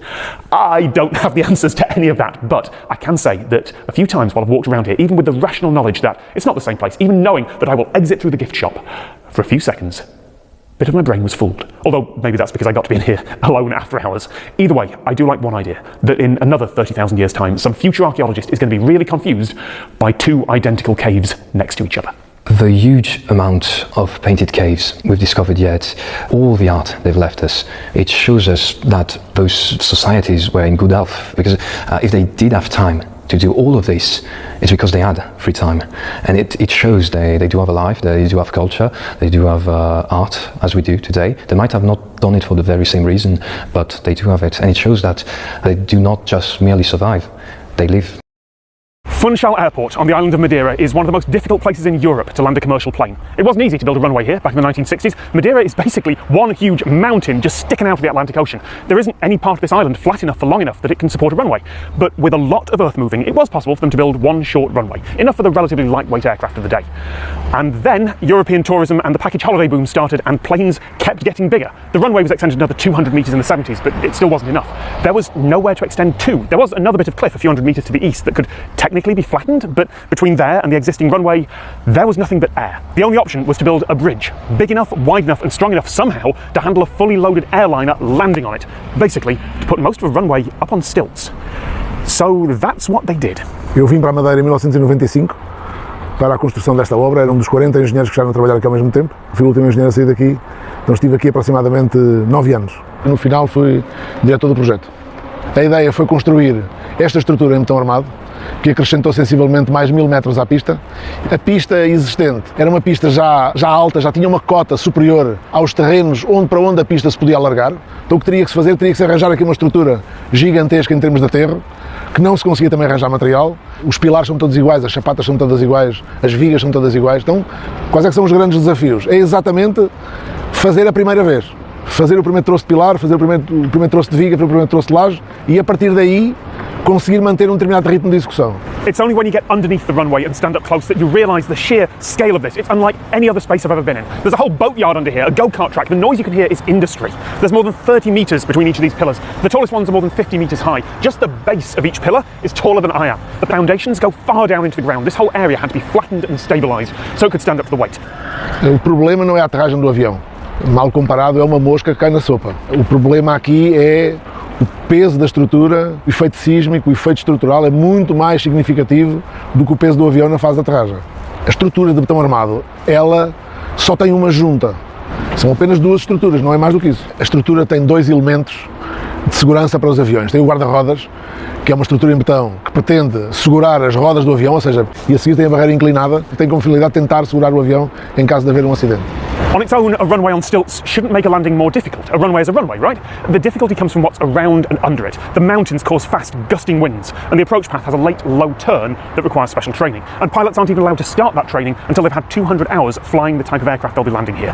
In the airport documentation, there's a line that says pilots should watch the wind indicators on the runway, because occasionally they will indicate wind from opposite directions.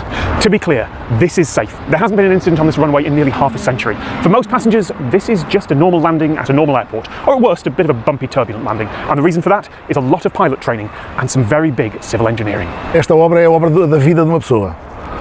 Pela sua dimensão, pela sua complexidade, pela sua importância para a região, não se tem mais nenhuma obra semelhante a esta. Na minha vida valeu 9 anos, mas não valeu só 9 anos da minha vida, valeu 9 anos da minha vida e na vida de mais 1500 pessoas que participaram aqui na construção da obra e que, se não fossem elas, a obra não se conseguia fazer. There's not much to hold on to here. Okay. This is a 2-kilometre ride. The top speed is about 30 kilometres an hour. The most startling thing of all is that this is a regular road. There is actual traffic. There's a taxi that we're about to pass just down here. And Já pronto, como já estou aqui há 30 anos, já desci muitas e muitas vezes, milhares de vezes. E trabalhamos em sintonia um com o outro, sabemos como controlar bem o carro, de maneira que podemos encostar, deixar os carros passar, essas coisas todas. Algumas pessoas têm mais facilidade do que outras para aprender. 2, 3 semanas no máximo. Oh, that is beautiful! That's just... Okay, we're being overtaken. Cool, that's fine. É necessário estar um pouco em forma e também a tática. Por vezes usar mais a tática do que a força. E no cruzamento até temos um sinaleiro para facilitar o nosso trabalho, em que, para evitar alguns acidentes ou coisa assim, temos lá um sinaleiro por conta da associação.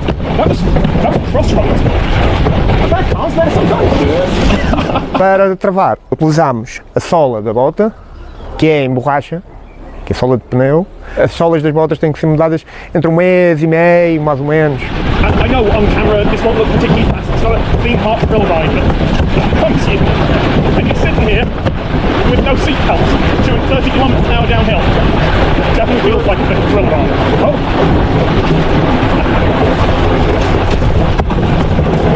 Obrigado. Obrigado.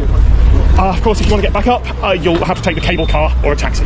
As for how they get the toboggans up, well, actually, that's the answer to that.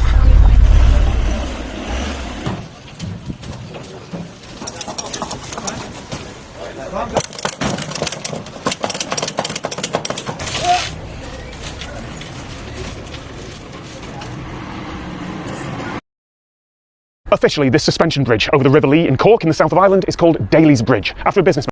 But here's the problem. This bridge is on the local record of protected structures. It must be maintained and repaired, but it also can't be changed. There was public consultation, and of course many people actually wrote in kind of going, keep the shake, keep the shake, keep the shake, keep the shake. And in fairness to the engineers who worked on the project, I think they did achieve that. People have had a lot of fun walking across the bridge, admiring the river, jumping on it. Like, this has been ongoing for 90 years. Before the work started, the engineers used accelerometers to measure how the bridge responded to someone jumping right in the middle, and they found that the bridge bounces up and down at about 2.3 cycles a second. So as part of the design process, they used computer modelling to work out how the new cables would behave, and they made sure to keep the bridge's total mass as close as possible to how it was before.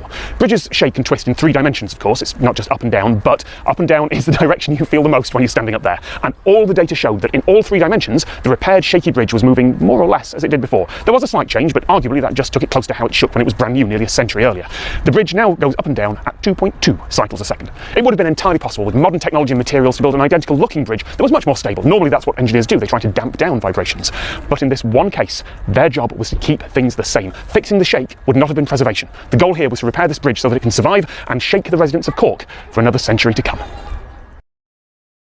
I got several emails to set up today's video. So the first part is, there is a massive archive hidden in a working salt mine in the north of England. And the second part is, it's not just for documents. Because there's so much space available, it's also an archive for actual physical objects, for stuff.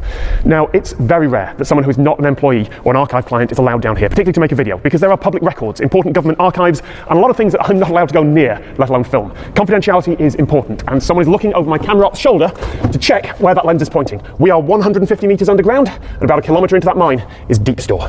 Ready when you are.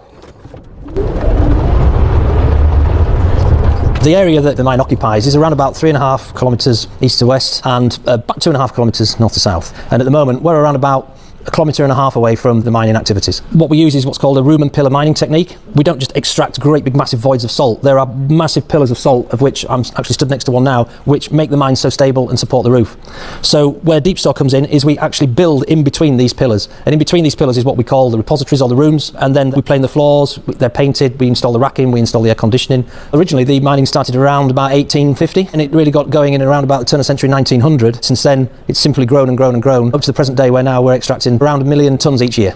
Deep store was set up in the 1990s because we've got the perfect atmosphere down here to store items. The salt creates a naturally occurring dry atmosphere, and of course with the racking nothing actually comes into contact with the salt. Because this is relatively a shallow mine, we're around about 150 metres, 400 or 500 feet, and because of the salt bed it has created this natural ambient temperature of 14 to 15 degrees along with a relative humidity of 53 to 55%, which anybody in the archive and storage world knows, naturally occurring. That is absolutely fantastic. What we've been able to do is actually enhance these conditions and modify them even more to client requirements. So by the use of air conditioning and air filtration, we can make the atmosphere in here to really whatever a client requires. The atmosphere in these storage rooms is actually clearer than it is on the surface. It's almost impossible to get across the sheer scale of the mine and the archive on camera. And out there, where it's still a working mine, I can taste salt in the air. There's clouds of it that lands on you.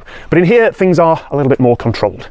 It is public knowledge that somewhere in the many, many vaults here, there are files from the British National Archives and core samples drilled out for soil tests during the construction of Crossrail.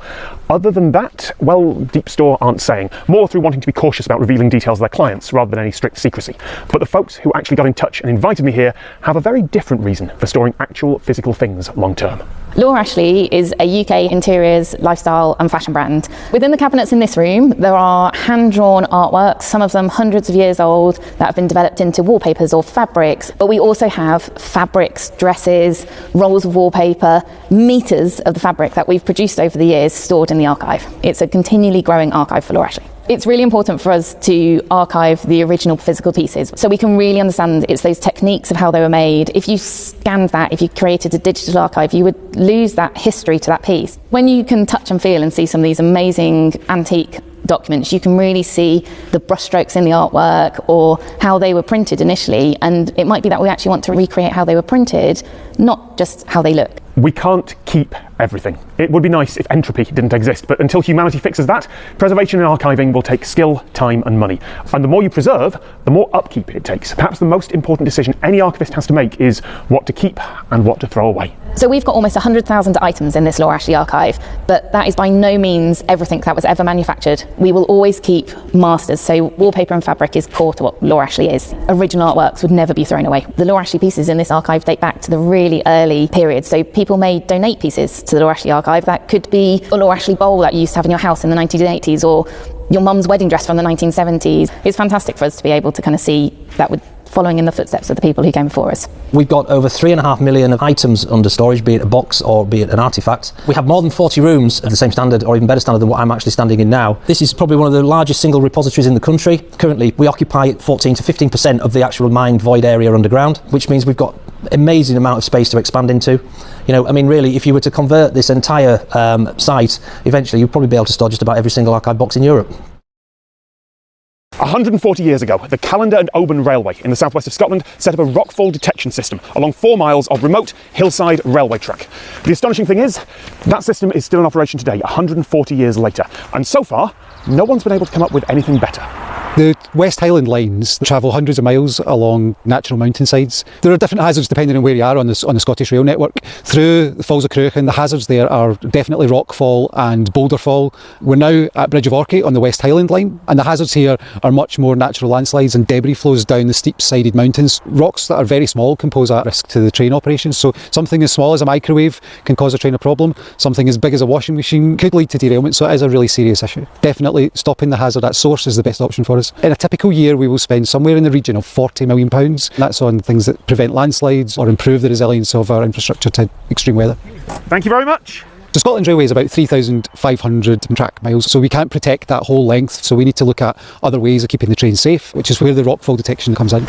By modern standards, it's a really basic system. There's no electricity, just these wires along the track held under tension, mechanically linked to the signals. If a big boulder falls down, it hits a wire, the wire snaps, the tension's released, and the signal at each end of that bit of wire changes to show danger. Repeat for 17 signals over the 4 miles of railway. The system was nicknamed Anderson's piano after its inventor and after the humming noises that the wires sometimes make in high winds. Anderson's piano is a very old system, 140 years. Keeping something like that going in a modern environment is quite challenging. Firstly, I guess there's the knowledge. There's not a user manual or a downloadable book on how to maintain Anderson's piano. We need to pass that down through generations of technicians and engineers. And then there's just getting hold of the kit. A lot of it was bespoke, made in foundries in the Victorian era. Some of it we've had to improvise. Some of it is just availability of materials, so getting hold of some of the wire can be quite challenging.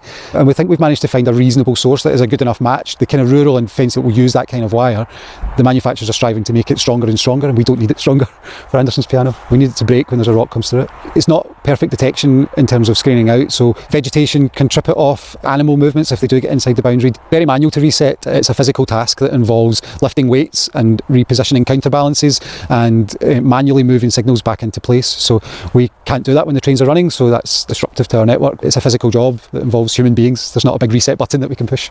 The first we know there's a problem is when the signal goes up, and normally the first person to see that is the train driver. We're not able to respond someone to the problem when it occurs. We need to wait until after it's occurred, because the first time we know about it is when a driver tells us. Modern rail safety rules mean that ideally no one should ever drive a train past a signal that's set to danger. If that is ever needed because of a fault somewhere, it requires checking and double checking with central control. If a train goes past a danger signal without permission, there's always an investigation. If it was because the driver was negligent, it can end their career. But the rules for these signals have to be different, and they go against everything that a modern train driver learns. If these signals are at danger, you slow the train down to walking pace, to a speed where you will be able to stop before you hit any obstruction, and you radio it in to central control. But you do continue, and that would never be allowed on a new system. It's offering us a level of protection, so there's a line of defence there that works quite a lot of the time. It would be less safe without it. Prevention is better than detection, so stopping the rocks falling is definitely better than detecting them when they have occurred. So we put a great deal of effort into containing some of the rocks on our cuttings and into catching boulders through high strength, high capacity catch fences that are anchored into the rock. We employ all sorts of techniques like netting and meshing and doweling to hold all the rock in place. We're constantly looking for technology to improve safety on the railway. Satellite technology that looks for ground movement from space and does change detection on that. We've tried listening fibres through fibre optic cables that listen for an acoustic signature of a rock falling or a tree falling on the railway. The cost of that equipment is starting to come down. We're starting to see advances in technology which is making it more affordable to deploy. But one of the big issues is actually power. These things will either need a power supply, which in remote places can be hard to come by, or they'll run off batteries and solar panels, which need to have sufficient capacity to keep them up all year round. Scottish winters can be quite dark. Some of our trials have been hampered by false alerts and false alarms, and too many false alerts to run a railway. At Bridge of Orchay, we've got some detectors in place to capture any movement. Now, they're the wireless tilt meters that tell us if the ground's moving. Like your spirit level on your iPhone that moves about, they will detect a bit of movement and we will get an alert or an alarm remotely from that. We've then got a camera on site that we can see the site to see whether it's a false alarm or not, so we're not needlessly stopping trains. We've got some infrared kit on there so that we can see at night time the infrared reflectors to see if there's been a problem during hours of darkness as well. It's all remote back to base, and it only requires a technician in our control centre to watch that and monitor that. It's also less prone to false alarms, and we can reset it at the touch of a button, so we know about it before the train comes. We can capture the problem before it manifests itself on the railway, and we can remotely reset it and remotely monitor it. We do an awful lot, but it's not enough to go everywhere, and we can't physically protect every mile of railway. It's just impracticable. From talking to the folks here, I'd say that the best description of these signals is that they are a frustrating, imperfect system that's still better than nothing. Back when I was researching this video, I figured that there must be a better solution, and with all the confidence of someone in the YouTube comments who's only watched half the video, I thought, hey, couldn't they just... And no, they can't. At least, not yet.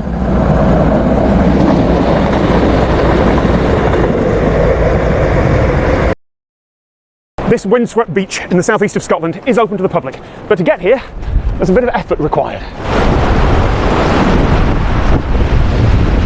That is part of the Ely Chain Walk, 500 metres long, made up of 8 chains anchored into the cliff face, along with some carved foot and handholds. It was set up in the 1920s, likely to help local fishermen get down the cliffs to their boats. A century later, it's maintained as a local attraction and as an optional side trip on the local coast path, which means that in any weather, even on very blustery, ill-advised, freezing days like this, you can just scramble along the chain walk as if it was any other public footpath. Now, you should not do this alone. I've got a local guide with me, thank you, Alan. And before we set off, I asked him about how all this works. It's open to the public, completely open access all year round. You do need a certain level of physical ability. You're putting a lot of your weight onto your arms. There's a couple of the chains you have to climb and descend from a reasonably high height.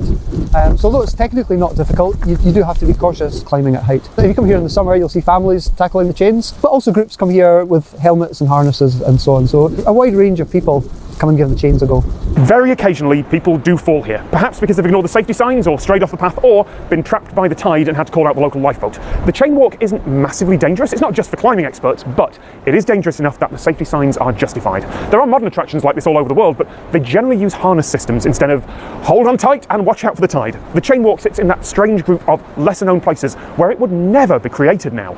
But it does exist, and no one wants to get rid of it. It was repaired about 10 years ago after someone stole the chains, and every 6 months, engineers come out to check that everything is still anchored in, safe and intact. One thing you might notice that some of the fixing points move, so quite often we'll have people reporting them in, but that's actually meant to be like that. There's meant to be a little bit of movement, so it doesn't stress the rock as much. I've been coming here and leading groups here for about 30 years. Plan ahead, and secondly, come prepared.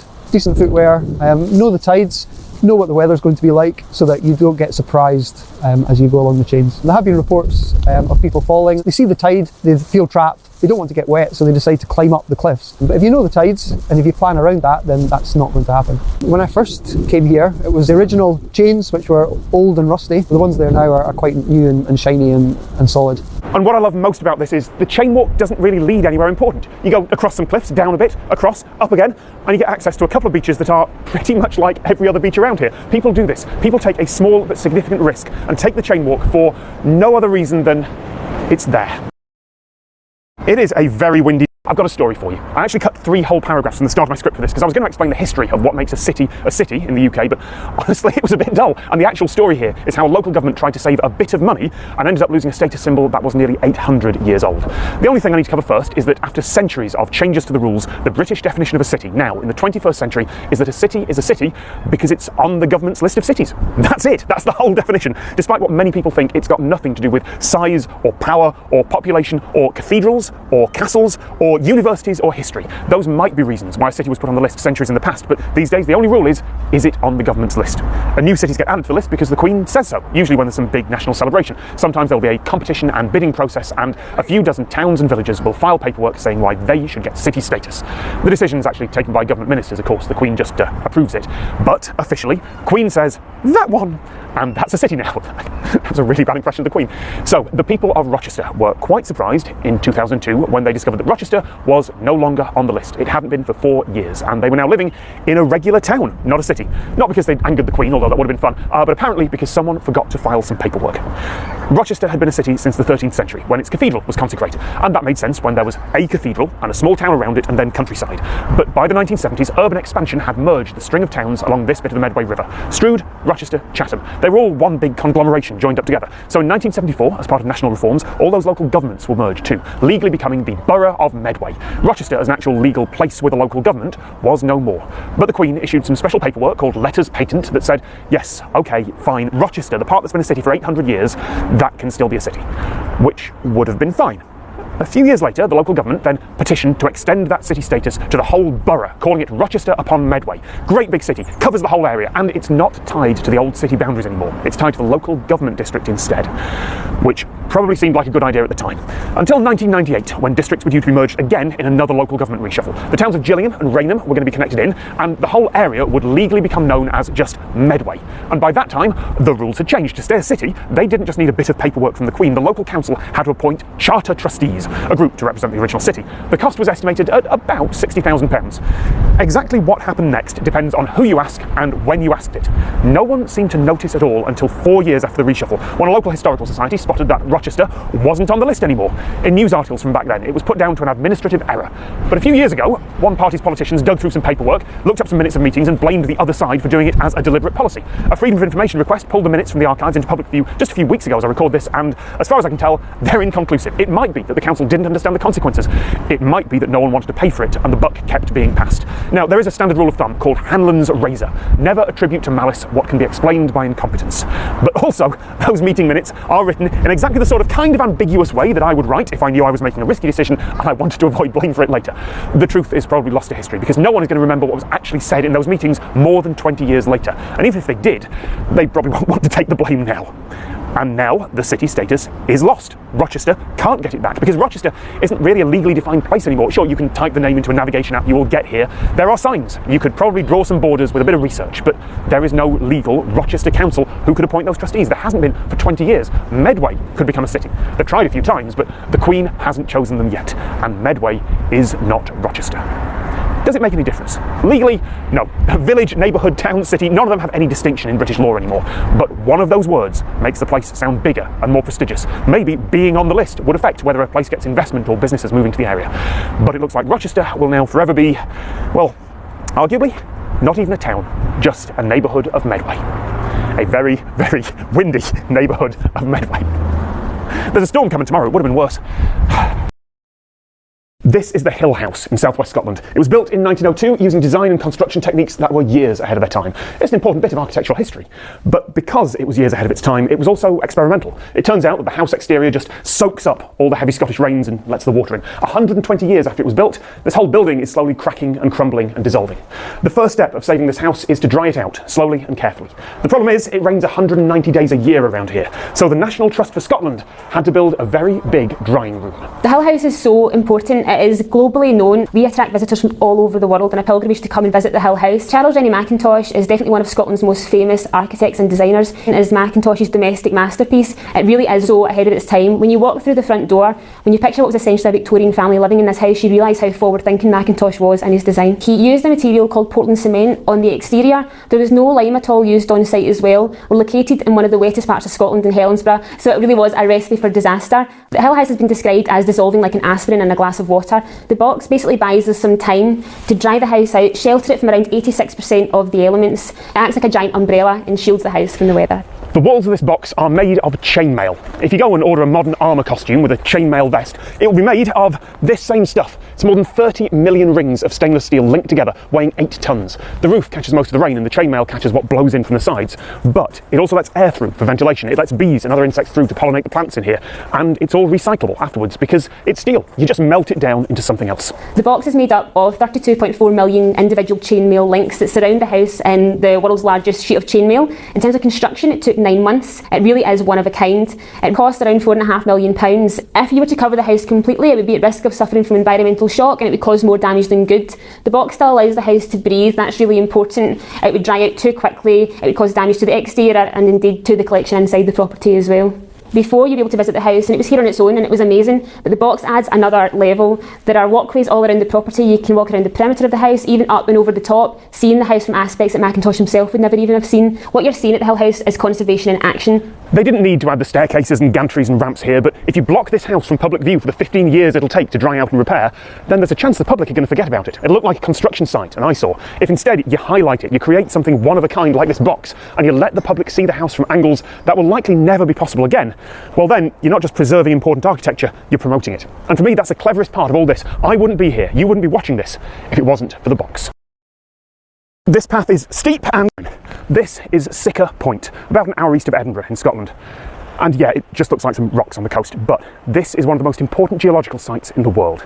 And what I love about this story here is that it combines something that happened a long time ago, more than 200 years, with something that happened a long time ago, hundreds of millions of years.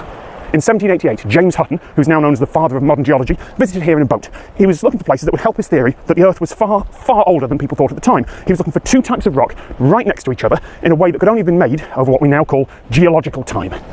435 million years ago, a type of grey sandstone called greywacke was laid down at the bottom of what was then the ocean. Over millions of years, it was folded, tilted and uplifted millimetre by millimetre until the layers became almost vertical. And then, 370 million years ago, red sandstone was laid down on top of it. And over the hundreds of millions of years that followed, as animals crawled out of the ocean and dinosaurs evolved and went extinct and eventually humans came along, there was more uplift, more tilting, more erosion, and now today, above sea level, you have something that should have been impossible, according to scholars in the 18th century. 2 completely different ages, types and directions of rock locked to each other, clear for the eye to see. It's called an unconformity.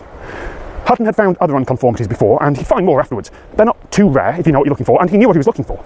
But this was the most obvious, the most dramatic, the most convincing. Not that it did convince everyone. Opinions don't change that quickly, and the scientific process is slow. It took more than one person and more than one lifetime for the theory to become properly accepted. But now, if you've done basic high school earth science, none of this is surprising, right? That's how the whole planet works. And that's why I wanted to stop by here. That's why I wanted to show this to more people.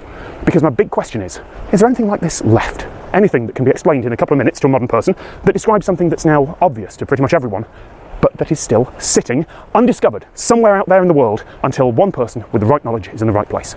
I think it's unlikely there's anything like that left. With 8 billion people on the planet and satellite photography of pretty much every part of it, I think it's probable that we've got all the low-hanging fruit. But wouldn't it be wonderful if for once, just for once, somewhere in the world, we got a new discovery like this? In the last few years, there have been a lot of breathless news articles about the upcoming shortage of chocolate. Around the world, demand for chocolate is rising, particularly in China and India, and the supply isn't matching it. It turns out that the cocoa beans that get turned into chocolate are a really difficult crop to grow. Cocoa needs fairly specific climate conditions, it needs a lot of management, and about 30 to 40% of the entire world's crop of cocoa is just lost to pests and plant diseases every year. So, what the modern world needs is new, hardier, more pest-resistant varieties of cocoa with higher yields. Botanists send plant cuttings around the world so they can crossbreed them and see what the results are. But the trouble is, if you're sending cuttings around the world, you might be sending diseases with them, and that could be devastating. Which is why, in a rural bit of southern England, there sits the International Cocoa Quarantine Centre. The quarantine process lasts for 2 years. The reason why it is so long is because viruses can potentially stay latent in the plant for a long period of time. We generally receive plant material from what we call gene banks, so these are research centres that have collections of lots of different types of cocoa plants. That plant material arrives as what we call bud sticks. We will inspect that material in the laboratory, make sure there's no signs of fungal spores or insects on it. Whilst it's quite easy to spot a pest or a fungal problem, viral diseases can be much more difficult to spot. When a researcher or grower orders a cutting from here, they know that they won't also get something nasty that could infect their existing cocoa crop or even their entire region's cocoa crop. But what they'll receive isn't the original plant that was sent in. This isn't like quarantine for parcels or for people. They don't take an incoming cocoa plant, put it in the bit of this warehouse that I'm not allowed to be in because it's quarantined, and then just send it on. After the 2 years quarantine, the centre here has a known safe plant, one of these that I'm actually allowed to stand near, and then they can send cuttings out on request over and over and over again. There are other quarantine centres for other plants. There's a quarantine facility for bananas, for example. I believe there's one in Scotland for potatoes. A particular thing about cocoa is that a lot of the pests and diseases of cocoa are only found in particular geographical regions. If growers can be supplied with plants which are more resilient to these threats, so more resilient to pests and diseases, more resilient to extreme temperatures, then that helps in securing the future of the crop. There is one obvious question, of course. If all the unsafe cocoa that might have pests in it is sitting somewhere around here in rural England, what if one of those pests escapes? In the UK, we don't grow cocoa, it's too cold, but that's actually a positive thing in terms of the location of a quarantine centre. So the fact that we're located in a country that does not grow cocoa means there's no risk of pests and diseases which are endemic to cocoa entering the facility. So if we were to receive any material which had a nasty disease, that material would be discarded, it would be autoclaved just as a precaution, but the chance of it establishing here would be almost zero. If there does end up being a worldwide cocoa shortage, it doesn't mean that the grocery store shelves will end up empty. It just means that the price of chocolate will rise and rise and rise as supply falls. And the big manufacturers would very much like to make sure that chocolate does not go back to being a luxury. And the folks here at the Quarantine Centre are doing their bit to make sure that doesn't happen. It's often quicker and easier to buy something new rather than second-hand, especially if you're part of a business. New things can be bought easily online, usually from a company you've already got a relationship with, invoiced for automatically and handled without really any thought or management required. And then once your project's finished, particularly for a short-term industry like media or fashion, say, you can just throw the thing out because the job's done. Related to that, there's a metres-high mounted of mannequins in the Midlands. A lot of them I have purchased and have been in my collection for hire, but a lot of them have come along because they were destined for landfill. Somebody got in touch with me, a friend from a long time ago, and said, I see you're hiring mannequins. We've got some that are going to be thrown into the bin. Would you be interested? So I said, well, yeah, of course. How many? He says, oh, about 100. And then over a period of about 4 months, 25,000 of them turned up from all over Europe because people had heard about this mad woman in Lincolnshire who will rehome unwanted dummies. There's a deliberate misspelling for the company name, manna, food from heaven, and kin, kindred spirit, because it was almost gifted to me during a time when really I had nothing. It was just perfect, absolutely perfect name. Where we are right now, this is the spray bay. When they go out on hire, they look lovely, brand new. They come back in with chips, broken bits, dirt all over them. So they're all cleaned up, put on these rails, and then they're wheeled into the front of the spray bay where they receive a new coat of paint. Also, for £50 here, you can have a drive-through mannequin heist where you get 15 minutes to fit as many mannequins and mannequin parts as you can into the back of your car. I did consider doing that, but I don't need any mannequins. Normally, we would have open days where people can come and go through and collect bits and pieces. What the whole COVID situation has enabled me to do was, okay, instead of people just coming in and wandering around, and you could potentially have quite a lot of people doing that at any one time, I'll set up a booking system so that people can book in and pay, and then they drive through, and then they stop at Mannequin Mountain. And then I would get on a loudspeaker and have a timer. And then it's a case of you've got 15 minutes to fill up the back of your car with body parts. It's hilarious. So some people know what a supermarket sweep is, right? And they come and whoa, and they're all filling up quick. And then other times you've got people that they've parked their car one end, but they walk all the way up to the other end to collect a pair of legs and then come all the way back. And I'm thinking, you're going to run out of time. So hands are a really interesting one, because if I'm putting together some mannequins from that mountain, I need to make sure that if I've got 10 of something, that I've got 10 pairs of hands to go with that, because it needs to be a set. So we did have someone who turned up once and literally filled up the back of their car with hands, and I'm like, I'm sort of like having a freak out for future putting mannequins together. I'll be honest, even in daylight, this place feels a little creepy. There is something unsettling about being surrounded by not quite human figures in every direction. Fortunately, the folks here do understand that, particularly around Halloween.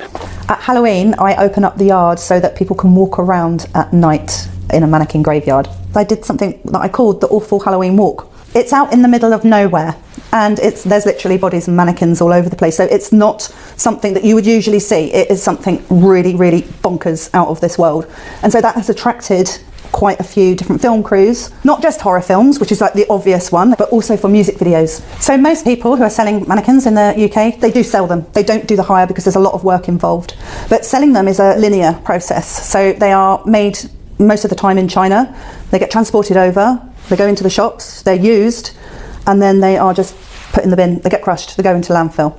Now, they're made from fiberglass. It's something that doesn't decompose at all. And also, they're really good fun things. So why on earth would you crush them and put them into landfill when in actual fact there are so many different uses for them that could be done to have not only to wear fashion, but to go onto TV sets, film sets. People come and get them to decorate their gardens at Halloween. There's never a reason for let's put that mannequin in the bin. If the Thames barrier were to fail when it was needed, the damage would be almost impossible to calculate. The best estimates I've found say that the financial cost of London flooding would be somewhere between 20 billion and 100 billion pounds. The Houses of Parliament, every skyscraper in the City of London, every building near the river would be unusable for weeks. The central parts of the London Underground would be out of action for months, possibly more. That's before you get to the human costs. Worst case, perhaps hundreds of thousands of people who'd be forced out of their homes. Which is why this barrier is designed to not fail. To be clear, that still means it can have occasional glitches or scheduled maintenance or even have parts of it break entirely. But if any of those things happen, it must still protect London. And there's a whole team who work here full time to make sure that it does. We aim to move each of the 10 individual gates at least twice a month to exercise them. Today is one of our monthly test closures. For test closures, we close just as the tide is finishing going out, and that way we can wait until the tide turns, and then we get equilibrium on both sides of the barrier, and therefore we can reopen. That avoids us having to be closed for the full tidal cycle. A couple of months ago, the barrier had a full high tide test closure, and it is dramatic. Normally the gates just sit out of the way on the bottom of the river, but when they're needed, they're rotated up into place. Well, for the annual test closure, because we're trying to maximise the differential of the water levels on each side of the barrier, we like to close early in the tidal cycle to allow that differential level to build up to a maximum of 4.5 metres.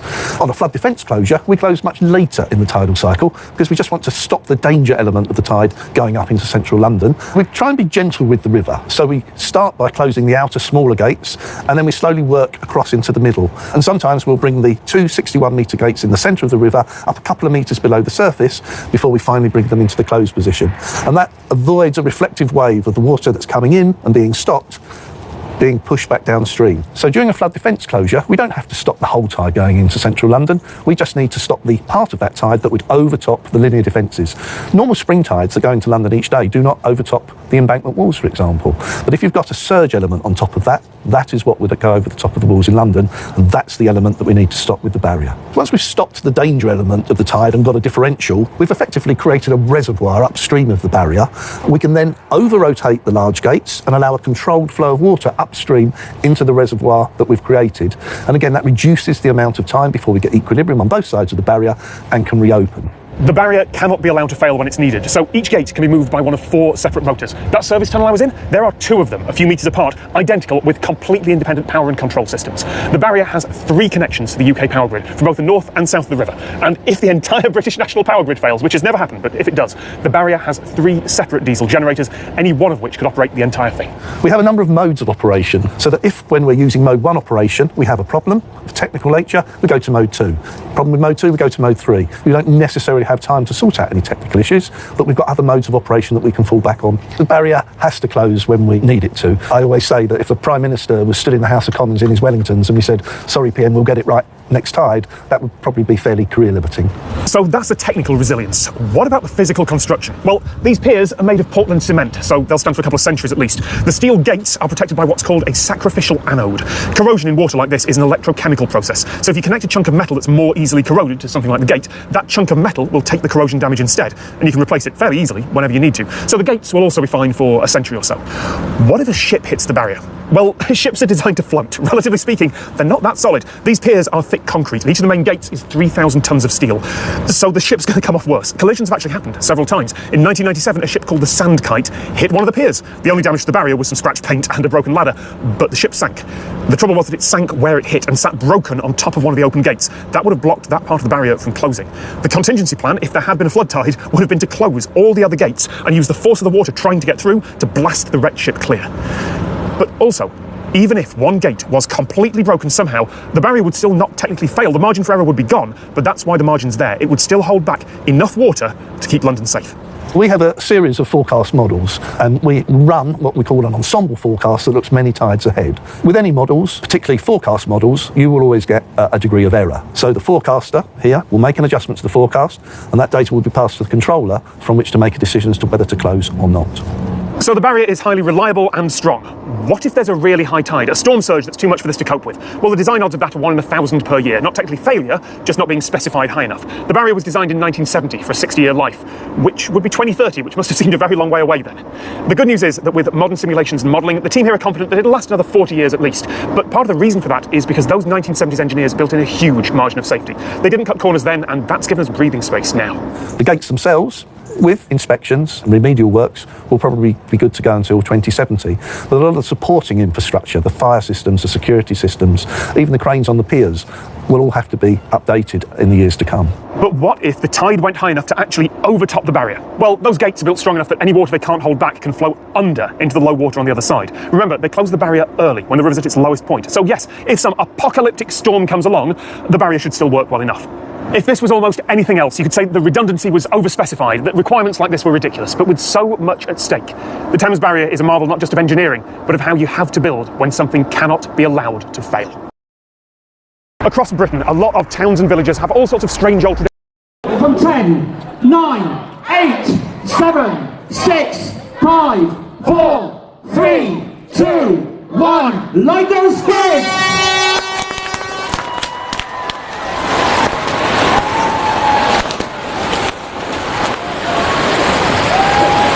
Stand by that, ladies and gentlemen. Make sure you're safe. Absolutely fantastic. You can see this colour strip. You can see this colour strip in the road. Scriven is unique to Bridgewater, it's unique to Bridgewater Carnival. It's the biggest illuminated carnival in Europe and probably the second or third in the whole world. So it is something special, and Scriven is a big part of that. Thank you very much indeed, ladies and gentlemen. We sincerely hope that next year we'll have a proper carnival back on the streets of Bridgewater. Have a good journey home, and we'll see you back here next year on the streets of Bridgewater on Saturday, the 5th of November. I know it's infuriating when anyone presents both sides of an issue and says, let the audience decide. And I don't really like doing meta stuff where I talk about the process of making videos, but I can't find any other way to give enough context to make this video work. Hence the come for a walk with me through a rough bit of the English countryside GoPro camera shot. It's important to break the format visually as well. I've been sharing videos from around Germany, Austria and Switzerland over the past couple of weeks. One of the first things I filmed on that trip was the radon tunnel, the Radonstollen, in Bad Kreuznach in southwest Germany. The video should have gone out weeks ago, but despite filming going really well on location, despite being really happy with my script and the interview at the time, I wasn't comfortable with it when I got back here to the UK. Radon, or radon if you're German, is a colourless, odourless, radioactive gas that's produced naturally by uranium decay. All around the world, tiny, tiny amounts of it seep out from wide areas of the ground and get diluted into the atmosphere harmlessly. But if your house is in a particularly bad radon area, like here in Oxfordshire, then you can get detectors installed or tests done to check that radon isn't building up inside your house and exposing you to too much radiation. Which is why I was surprised that there are a few places in the world where people go to be exposed to radon deliberately for pain relief. So, the radon tunnel in Bad Kreuznach. It is a tunnel that was founded 1775. People tried to find mercury here. They dig for mercury. They did never find mercury, but around about 110 years ago, they found radon. The doses is per 1 hour treatment between 30 and 60,000 becquerel. In average, you need 10 treatments, 1 hour. At the end, the application will have a doses of around about 2.2 millisievert. To give you an idea what is the equivalent, if you have, for instance, x-rays with your hip or your knee, it is more or less the same equivalent. A complete CT of the complete body has about between 20 and 40 millisievert. Every medically trained person that I've talked to about radon therapy, they've all gone through the same 3 stages that I did. First of all, complete skepticism, full, oh, that sounds like a bad idea. Certainly, most of the world would consider deliberate exposure to radioactive gas for pain relief as alternative medicine. That's what I did.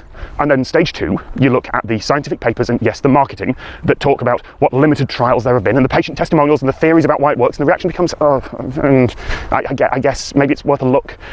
But there's a conflict of interest declaration in that paper, but it says the funders had no say in the results or the release. And there is almost a folk belief in some parts of the nuclear industry, particularly in the US, about something called radiation hormesis, where very small doses of radiation can have a beneficial effect, they think, because they cause repair systems in your body to kick into action. But that is an idea, a hypothesis. It's not even really a theory yet. It's not been properly tested. All the major international authorities say that it's entirely unproven, and there isn't really any truly safe dose of radiation. And yet, radon therapy seems to work for a lot of people. So then you reach the 3rd stage, not knowing how to even talk about this responsibly. That's where I'm at. I've met the people who run a radon tunnel. I've talked to a patient.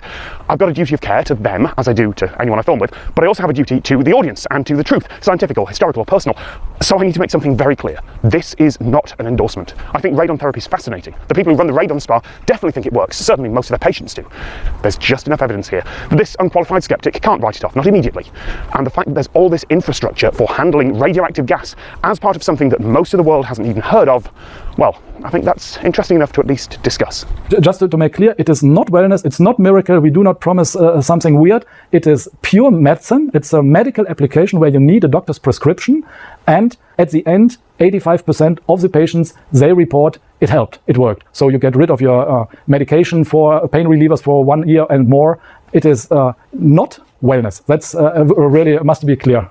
Obviously, to get a license for this is, especially in Germany, a really huge and complicated process. And therefore, we have to prove that the minimum application of the doses is not below 30,000 becquerel, and the maximum dose is never above 100,000 becquerel.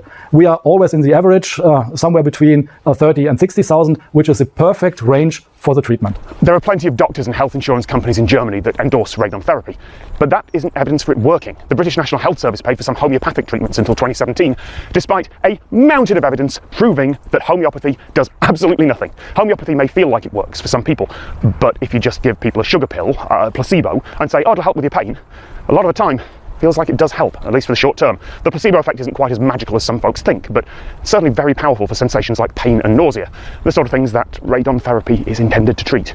But the trouble is that radon spas aren't like homeopathy or like magnet therapy. They're not popular enough to have been comprehensively tested. Anecdotes are not evidence for something medical, particularly when radiation's involved. The warning signs of quackery, of fake medicine are bold claims about miracle cures, single interventions that claim to help wildly different conditions, or explanations that defy the laws of physics. It's not guaranteed to be quackery if you've got those, of course, but those are the warning signs. In other parts of the world, radon therapy is much less regulated. In Montana, USA, there are old radon-filled mines that just charge admission to go sit inside, and some of them make wild claims about helping diabetes, gout, asthma, MS, or even cancer. But the claims made in Germany are much more limited and specific. It's just for relief of chronic pain. And the cause of chronic pain can often be a mystery, and so can how to treat it.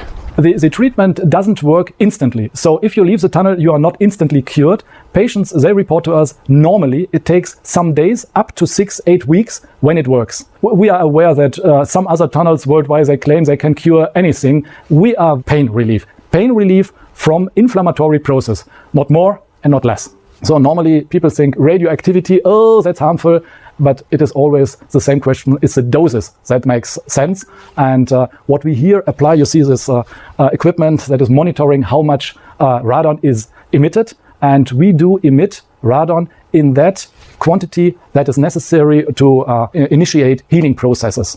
There's one line in that big analysis paper that says it's really difficult to do a fully double-blind study about this. That would be where each patient doesn't know if they're receiving radon or not, and neither do the staff or the doctors. Yes, radon is colourless and odourless, but it's always there coming out the ground. You can't fool people into walking into a somehow identical tunnel or cabin that you've just mysteriously constructed next door to the old one, but that doesn't happen to have radon in it this time. Except in that one tunnel in Bad Kreuznach, you can turn off the radon. This is absolutely unique. To my knowledge, no other tunnel worldwide has the same technique, and that is why we are today absolutely safe. As you see on the monitor, we have no radioactivity here besides the normal activity you have outside. The radon gas is emitted very deep down in that mountain, and it is naturally emitted.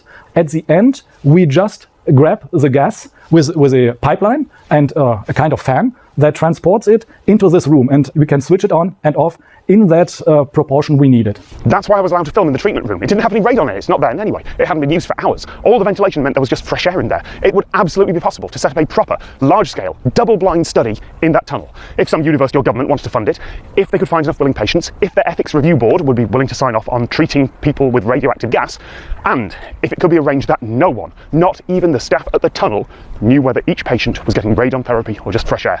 It would be difficult, but it's more possible there than anywhere else, and I want that trial to happen. That's why I decided to talk about this and put the video out. That's why I am willing to risk giving an audience to something that isn't proven yet. Because if that works as claimed, even just for some people with chronic pain, it'd be brilliant. Very minor radiation exposure is a risk that a lot of people would be willing to take, clearly are willing to take, if they can't get pain relief any other way.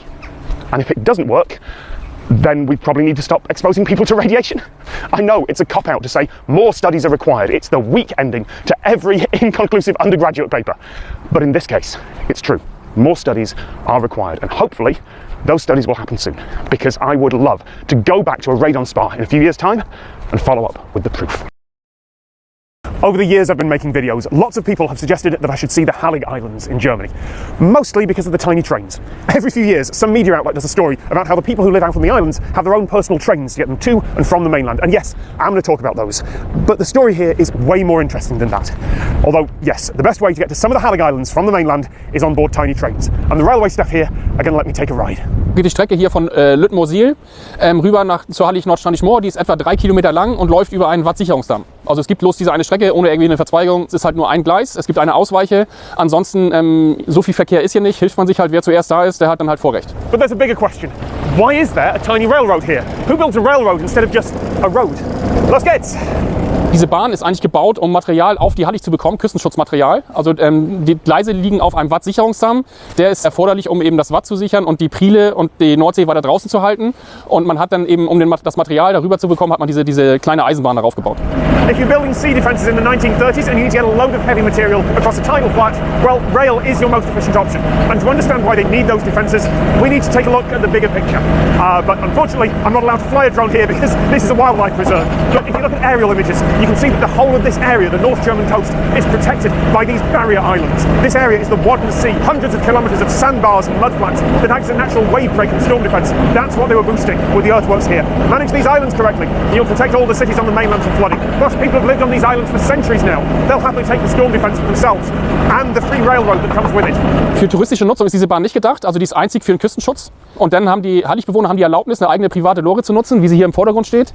Und die können dann halt rüberfahren. Denn jede Lore ist ein Unikat, also ein Prototyp im Endeffekt. Man macht jedes Mal, wenn man die neu baut, die halten ja nicht ewig, die meisten bauen wir ja selber irgendwie zusammen, macht mal was anders und verändert daran wieder. Also die sind schon relativ wartungsintensiv und auch relativ teuer. Das ganze Antriebssystem, also unter 15.000 € ist es fast nicht möglich, eine Lore zu bauen. Genau, jeder muss sich selber um seine Loren irgendwie kümmern. Man kann die nicht halt von der Stange kaufen, so als wenn ich jetzt zu irgendeinem großen Autohaus hingehe und sage, das Auto hätte ich gern, das funktioniert mit den Loren eben nicht. Und die Mindestanforderung ist, dass man 15 Jahre alt ist und so einen Mofa-Führerschein hat. Die ersten Loren, das waren nur Wagen, Plattformwagen, die sind von Hand geschoben worden und ein kleiner Mast war da dran. So hat man das tatsächlich angefangen. One of the problems with living on what's basically a bit of sea defence is that you're going to be the one that gets flooded. These islands go mostly underwater 50 or 60 times a year, usually in winter. The local term for it translates as land under. The houses are up on mounds to protect them, and they're built high enough for now. But one of the reasons that the railway is still in regular use is that it's still helping to build the sea defences. Mit Pfählen und Verschienen bauen wir so Zäune ins Watt. Dadurch soll das Wasser sich beruhigen und Sedimente sollen sich absetzen. Und so kommt es zu einer Erhöhung des Vorlands. Das geht sehr langsam voran, aber ja, jeden Tag ein bisschen und das bringt dann auch irgendwann was. Ja, Land unter für uns bedeutet, dass wir alles, was unten ist, hochholen müssen. Aber wenn dann alles Sicherheit ist, ist das was Schönes. Land unter bedeutet für uns im Sommer ein bisschen mehr Arbeit, weil man eben im Sommermodus ist und alles ist unten auf den Feldern verteilt. Das muss alles dann hochgeholt werden. Aber im Winter, wenn wir dann im Wintermodus sind, dann ist es für uns nicht so schlimm, weil dann sind wir mehr vorbereitet darauf. Ja. Und es ist auch nicht so, dass wir jetzt wochenlang unter Wasser stehen. Das ist nur für ein paar Stunden in der Regel. It seems strange to describe an island as something that needs to be kept healthy, but yeah, that's why the railway's here. Yes, the locals have their own trains. Very rarely, if they're staying on the island, tourists can ride too, and it looks quirky and interesting. But the reason behind it is to stop these islands and eventually the mainland being flooded by rising seas. This is one of those problems that seems like it would be really complicated to fix, but turns out to have a simple solution. But then that solution turns out to be really complicated. This is Rheims in Switzerland. It's a small alpine village surrounded by absolutely beautiful hills and mountains that occasionally try to kill people. This whole hillside is slowly sliding and slipping down. It can't hold itself up. Most of the time, it's silent and still, but occasionally a load of heavy rocks will tumble down. Actually, I feel like heavy rocks isn't really getting the point across. This is one of the rocks, and worst case, it'll travel across that road at 10 or 20 kilometers an hour sideways. Das ganze Dorf rutscht mit sehr schneller Geschwindigkeit talwärts, 1,5 Metern im Jahr unterwegs. Aber das Gebiet oben mit diesen Steinen, das ist noch schneller unterwegs, 7 bis 8 Metern Geschwindigkeit im Jahr unterwegs. In den letzten ungefähr 10 Jahren hat die Rutschung sehr stark auch beschleunigt. Hat plötzlich irgendetwas im geologischen Untergrund wie ein Schalter umgelegt und die Geschwindigkeiten gehen enorm nach oben. Den Grund wissen wir nicht genau. Möglicherweise hat es einen Zusammenhang mit dem Lawinenwinter und dass da vielleicht plötzlich mehr Wasser in den Untergrund eindringen kann. Das ist jetzt nicht unbedingt lebensbedrohlich für die Leute im Dorf. Aber es ist einfach sehr unangenehm, weil die Häuser, die haben zunehmend mehr Risse. Im Worst-Case-Szenario würde hier ein Bergsturz runterkommen von ungefähr 22 Millionen Kubikmetern. Das ist etwa 8-mal das Volumen von der Cheops-Pyramide. Aufgrund dieser starken Bewegung im Gebiet sind oben die Felsen sehr stark aufgelockert und relativ oft, auch zusammen zum Teil mit Niederschlägen, fallen da einzelne größere Blöcke herunter. The village is safe from the big individual rockfalls. It's far enough away. The road here, not so much. It'd be far too expensive to build massive protection barriers all along there, and besides, the odds of a boulder actually hitting a car are small, but not zero. So what you want is something that can automatically detect rockfalls and close the road. Simple solution, a radar and a stoplight. So if the radar detects rockfall in a certain defined area, it triggers an alarm, the traffic lights go red, and then the radar tracks the rockfall. If the rockfall stops or it ends up in the dam, then the traffic light switches off, goes back to normal, the road is safe to pass. If the rockfall ends up somewhere close to the road, the traffic light switches to flashing orange, which means drive carefully because a boulder could be on the road or the road could be damaged. Radar has the large benefit that it works in all weather, in all visibility conditions. Radar waves can penetrate fog, rainfall, snowfall, and hence works day and night and in all visibility conditions, which is needed for an alarm system. The traffic lights are about 450 metres apart, which is the area considered as dangerous for the traffic. We've got about 40 seconds from detachment to a rock reaching the road, and this is just enough for the cars to escape the dangerous area. They have to drive a certain velocity, otherwise they can't get away, and this is why cyclists are not allowed on this road. Here's the complicated bit. You can't just have this stop traffic anytime the radar detects movement. Birds would set it off, my drone would set it off, mischievous kids throwing pebbles would set it off. On that note, how do you calibrate something like this? We don't have a lot of false alarms. It's very rare that we close the road because of something else, for example, an approaching rain front that could look kind of similar. Since this is such an active site, this is the perfect site to tune your algorithms or to develop the algorithms at all. We installed the radar 2017. And after a test period of about a year, it went live with the traffic lights. And since installation, we've detected 5,500 events. From an engineering perspective, setting up a radar and a stoplight is the easy part. The complicated part is working out the balance between false positives, where the road's going to be closed half the time, and false negatives, where cars could get hit by boulders. Now, I haven't seen any rockfalls here today, and I also haven't seen the lights change. And their logs now have thousands of rockfalls where the lights did turn red. So I'd say they've probably got it about right. I don't want to get into the politics of gun ownership. I'm British, I'm not exactly qualified, but I will say that Switzerland has a very high rate of people who own guns and a pretty low rate of people who are hurt by guns. This is the Brunelsau shooting range, about 2 hours from Zurich, and I think it's the best possible demonstration of the attitude that Switzerland has to both firearms and firearms safety. You fire your rifle from there. The targets are over there, and in between them is a major highway, and it's safe. Wir sind hier in der Schießanlage Brunelsau. Die wurde 1998 gebaut. Im Verein sind momentan ca. 160 Leute, haben eine Vereinslizenz und kommen hier regelmäßig trainieren. Ja. Die Soldaten haben wir dieses Jahr gegen 140 hier das obligatorische Schießen absolviert haben. Ja.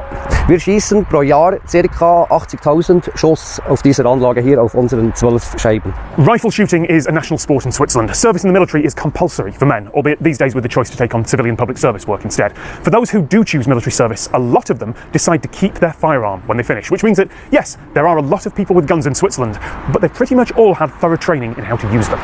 Der Schweizerische Skisportverband hat ca. 130.000 Mitglieder und in der Schweiz sind, glaube ich, 2,4 Millionen Schusswaffen registriert. All right, so I lie down, all the way down. Okay. Okay, your target is number 7. Number 7. I thought this was a magnifier. It's not a magnifier. You just have to be very accurate. Wir haben das ganze Jahr durch vielleicht 1 bis 2 Zwischenfälle schweizweit mit Schusswaffen. Und das ist sehr, sehr, sehr wenig. Ja. Wir haben hier spezielle Auflagen. Wir dürfen die Gewehre nur hier auf dem Lager laden. Und dann schießt man und dann, wenn man aufsteht, muss man wieder entladen. Jeder Schütze ist sich verantwortlich für seine Waffe. Oh, yeah. Without munition. Without, yes. And you look, yep. The target and push. I think I'd have missed there, but yeah. Okay. All right, let's try it for real. If you're shooting a rifle here, you're lying down and you cannot see the road. Anything you fire that's travelling fast enough to go over that wall just can't hit the road. There just isn't a possible trajectory for a bullet that can damage anything other than the hill and, of course, the target. That goes up against my shoulder here, position, yes. And gets held with this hand here. Mm-hmm. And I just have to line up. Look the target and push. Yeah. Missed. God, I swore the recoil was going to hit me in the eye there. Ja. Diese Mauer besteht aus armiertem Beton und ist rund 30 cm dick. Da können keine Projektile durchdringen. Das ist nicht möglich, ja. Closer. High and right, okay. 5. I'm going the other way now. There you go. Hey, that's a 10. This is a 10, yes. Got there in the end. Diese elektronischen Zielscheiben, die wir da sehen, funktionieren folgendermaßen. Da ist vorne ein normales Plakat, dahinter ist eine Messscheibe. Da sind unten 3 Mikrofone verbaut und die messen den Abstand, wo das Projektil kommt mit etwa 3-facher Schallgeschwindigkeit, die angeflogen, und die Mikrofone, die messen den Druck, errechnen dann den Treffer. 9. It's good. I'll take that. Okay. That's what, 56 out of 100. Yeah. And I got 1 in the bullseye. Yes. I'll take that. Thank you very much. Thanks, Jim. Welcome. Now, there is the reasonable question, well, what if someone were to stand up? Then they could see and hit the road. Well, again, training, it's unlikely to happen. And also, breaking the safety rules when you're surrounded by military-trained firearm enthusiasts is not a great plan. What if you stand up is basically the same question as, oh, what if you decide to point the rifle at someone? You will very rapidly not be holding a rifle anymore. If someone wants to cause harm with a gun, this is not the way they do it. Joining a rifle club, getting all the permits, and then deciding to throw all that away to take a pot shot at a car just once? I'm not sure there's anyone who's sensible enough to do the first bits of that and unhinged enough to do the last part. And if there is, they've never made it here. Wir schießen jetzt hier seit 20 Jahren und wir haben noch nie einen Zwischenfall erlebt. So in dem Sinn. Es ist also sicher. Giant multinational corporations don't generally have the best of reputations, and I want to stress that this is not an advert for McDonald's. When I heard that the world's only float-through McDonald's was on a little canal on the Elbe River in Germany, I thought that was probably worth a visit. Now, just to manage your expectations, this is not a McDonald's with a moat around it where there's a queue of kayaks lining up for each window and turn. That would be better, but while there was an actual microphone and speaker here once a few years ago, these days the 21st century has arrived and you have to order on the smartphone app. We have the McBoat since 2015. In the winter we make clothes, yes, but in summer and in spring we have 24/7. People are so happy to see this because they read this or saw this on Instagram and they come especially for this. We can see your order on the screen and we make your food ready, and one person goes on bring the bag out and wish them a good enjoy your meal and a happy good day. One of the things I've learned over the years I've been making videos is that people like a combination of familiarity and novelty. If everything changes, people don't like it and they move to other things. But if nothing changes, people get bored and they move to other things. And in the same way, I think it's fascinating to find something that's very close to what you already know, but that changes it in 1 or 2 interesting ways. When something like McDonald's has a reputation for being controlled and standardised, and you know exactly what to expect. Well, seeing small reinventions of that formula can be fascinating. Plus, it gives them some publicity. Oh, and one more thing. I didn't mention exactly where in Germany we are, because it is quite apt that the world's only float-through McDonald's is in Hamburg. Years ago, I made 2 videos on strange elevators that go both horizontally and vertically. The first was in Genoa, Italy. It's a little cabin that travels along a tunnel, which then gets lowered into a regular vertical elevator. The second is in a test tower in Rottweil in Germany. It uses fancy, complicated locking mechanisms and linear induction motors. But the key thing about both those designs is they come to a complete stop when changing direction. Because of how elevators work, safely and smoothly transitioning from horizontal to vertical just isn't possible. Or at least I thought so. But it turns out that the Schmid People Mover has been doing exactly that for about 20 years. Only 3 of these have ever actually been installed. Only 2 of them still exist. This is the larger one at a train station in Altbach, Germany. It took me a long time to understand how this works and how it works safely. I had to hire an engineering consultant to look at the original patents and break it down for me. And also, with the help of a producer in Germany, I tracked down the inventor. Meine Firma stellt Maschinen und Automatisierungsanlagen her für die Automobilindustrie. Hat mich das immer gestört? Kann das im heutigen Zeitalter noch sein, dass wegen einem Fußgänger der ganze Verkehr anhalten muss? Meine ganzen Mitarbeiter, die haben mich eigentlich für bekloppt gehalten, wo ich das Modell da vorgeführt habe. Und trotzdem habe ich da immer dran weitergearbeitet. Ich habe dann auch Verbindung aufgenommen mit der Straße und mit der Bahn und die haben dann sehr interessiert sich gezeigt. Dann habe ich 2-3 Jahre gebastelt nebenher, bis ich dann eine Lösung hatte. This cabin isn't being pulled by cables. The motor is in the cabin itself. It pulls itself along by turning a pair of cogs up top that sit at rack rails, one on each side of the cabin. So this is basically a cog railway, a very fancy one with anti-shake devices, but a suspended cog railway. And that explains the smooth transition to vertical at the top. The cogs just follow the rails as they curve. But how to do this safely and then travel vertically without, falling to the ground? Well, like that elevator in Genoa, it does get a bit of help on the vertical part. It locks onto a carrier device and a counterweight with safety systems that are roughly equivalent to a regular elevator.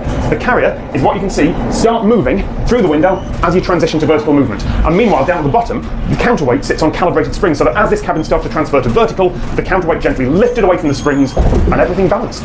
There is an elegant but also quite complicated docking and undocking mechanism up there in the roof for the cabin and the carrier. The closest analogy I can come up with is that it's a bit like closing an up and over garage door. Everything just sort of slides into place. Der People wurde bei uns in der Fabrik komplett aufgestellt und getestet. Und dann hat die Bahn uns nur 4 Stunden genehmigt zum Aufstellen. War für uns aber kein Problem.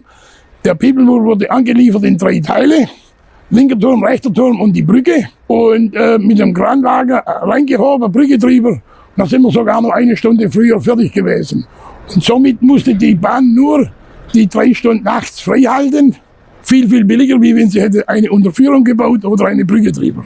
It's a wonderful design, but it's also complicated. And the alternative is to put in an underpass or 2 mass-produced elevators and a footbridge between them. Because if one of those elevators breaks down, well, it can be fixed by any qualified technician using off-the-shelf parts instead of someone who has to be specially trained for this one rare bit of equipment. And if you have a footbridge, you probably also have stairs. So if one of those elevators breaks down, there's a backup. It doesn't work for everyone, but it's better than nothing. And that also means that if you are late for your train and physically able, you can just run up, across and down the footbridge instead of waiting for the People Mover to arrive. Now that said, there are advantages to this system. It requires much less land than a regular footbridge does. It doesn't need tunnelling like an underpass. And if you have heavy or bulky bags, well, you don't have to haul them in and out of multiple elevators and across the footbridge. It just takes them across for you. Ich hatte hier vor Ort ein Erlebnis mit einem Rollstuhlfahrer, der hat mir gesagt, er konnte in seinem ganzen Leben noch nie ohne Begleitperson mit dem Zug bis Stuttgart fahren. Weil es gibt hier keine Unterführung und sonst gar nichts. Und jetzt kann er alleine rein, rüberfahren, nach Stuttgart fahren, zurück, kein Problem mehr. Und das war ja auch der Grund, dass die Bahn das gemacht hat, behindertengerecht den Bahnhof zu machen. I think there is a possible world in which this design became popular and the parts became off the shelf and this became the standard. I don't think it's a bad invention. It's very clever. It solves a specific problem. But when there are more common and more reliable alternatives that are just a bit more hassle to install, well, not many places want to take the risk.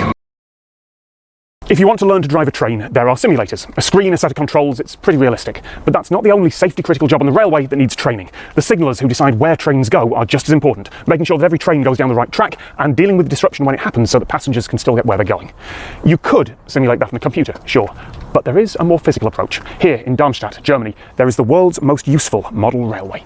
In this place, we started in 2006 at the Technical University in Darmstadt. We had a similar facility since 1936. We have about 500 square meters of space available for the trainings and a track laid out. It's a fictional layout, 1.2 kilometers. We have some fictional names. Some of the stations are named after persons that helped developing this facility. We are training actual signalmen here. They are taking exams here. So these are the oldest systems on the Deutsche Bahn network. Okay, yeah, it's right. It's in mechanical interlocking. Everything is worked manually. The blue levers are for the points, the red levers are for signals. And that's our train? Yeah, that's our train. And it's going this way, that way? Right track. Not into that tiny train? That's right. Okay. So I have to know which points have to be turned. It's point number 1 and 2. Yep. So if you want to try it, so you have to take it and turn it around. Just to the lower position, Yep. And it's turning over there. Okay. So we have also point number 7, 8, 9, and 10. Okay, so every time I do this, 1 point will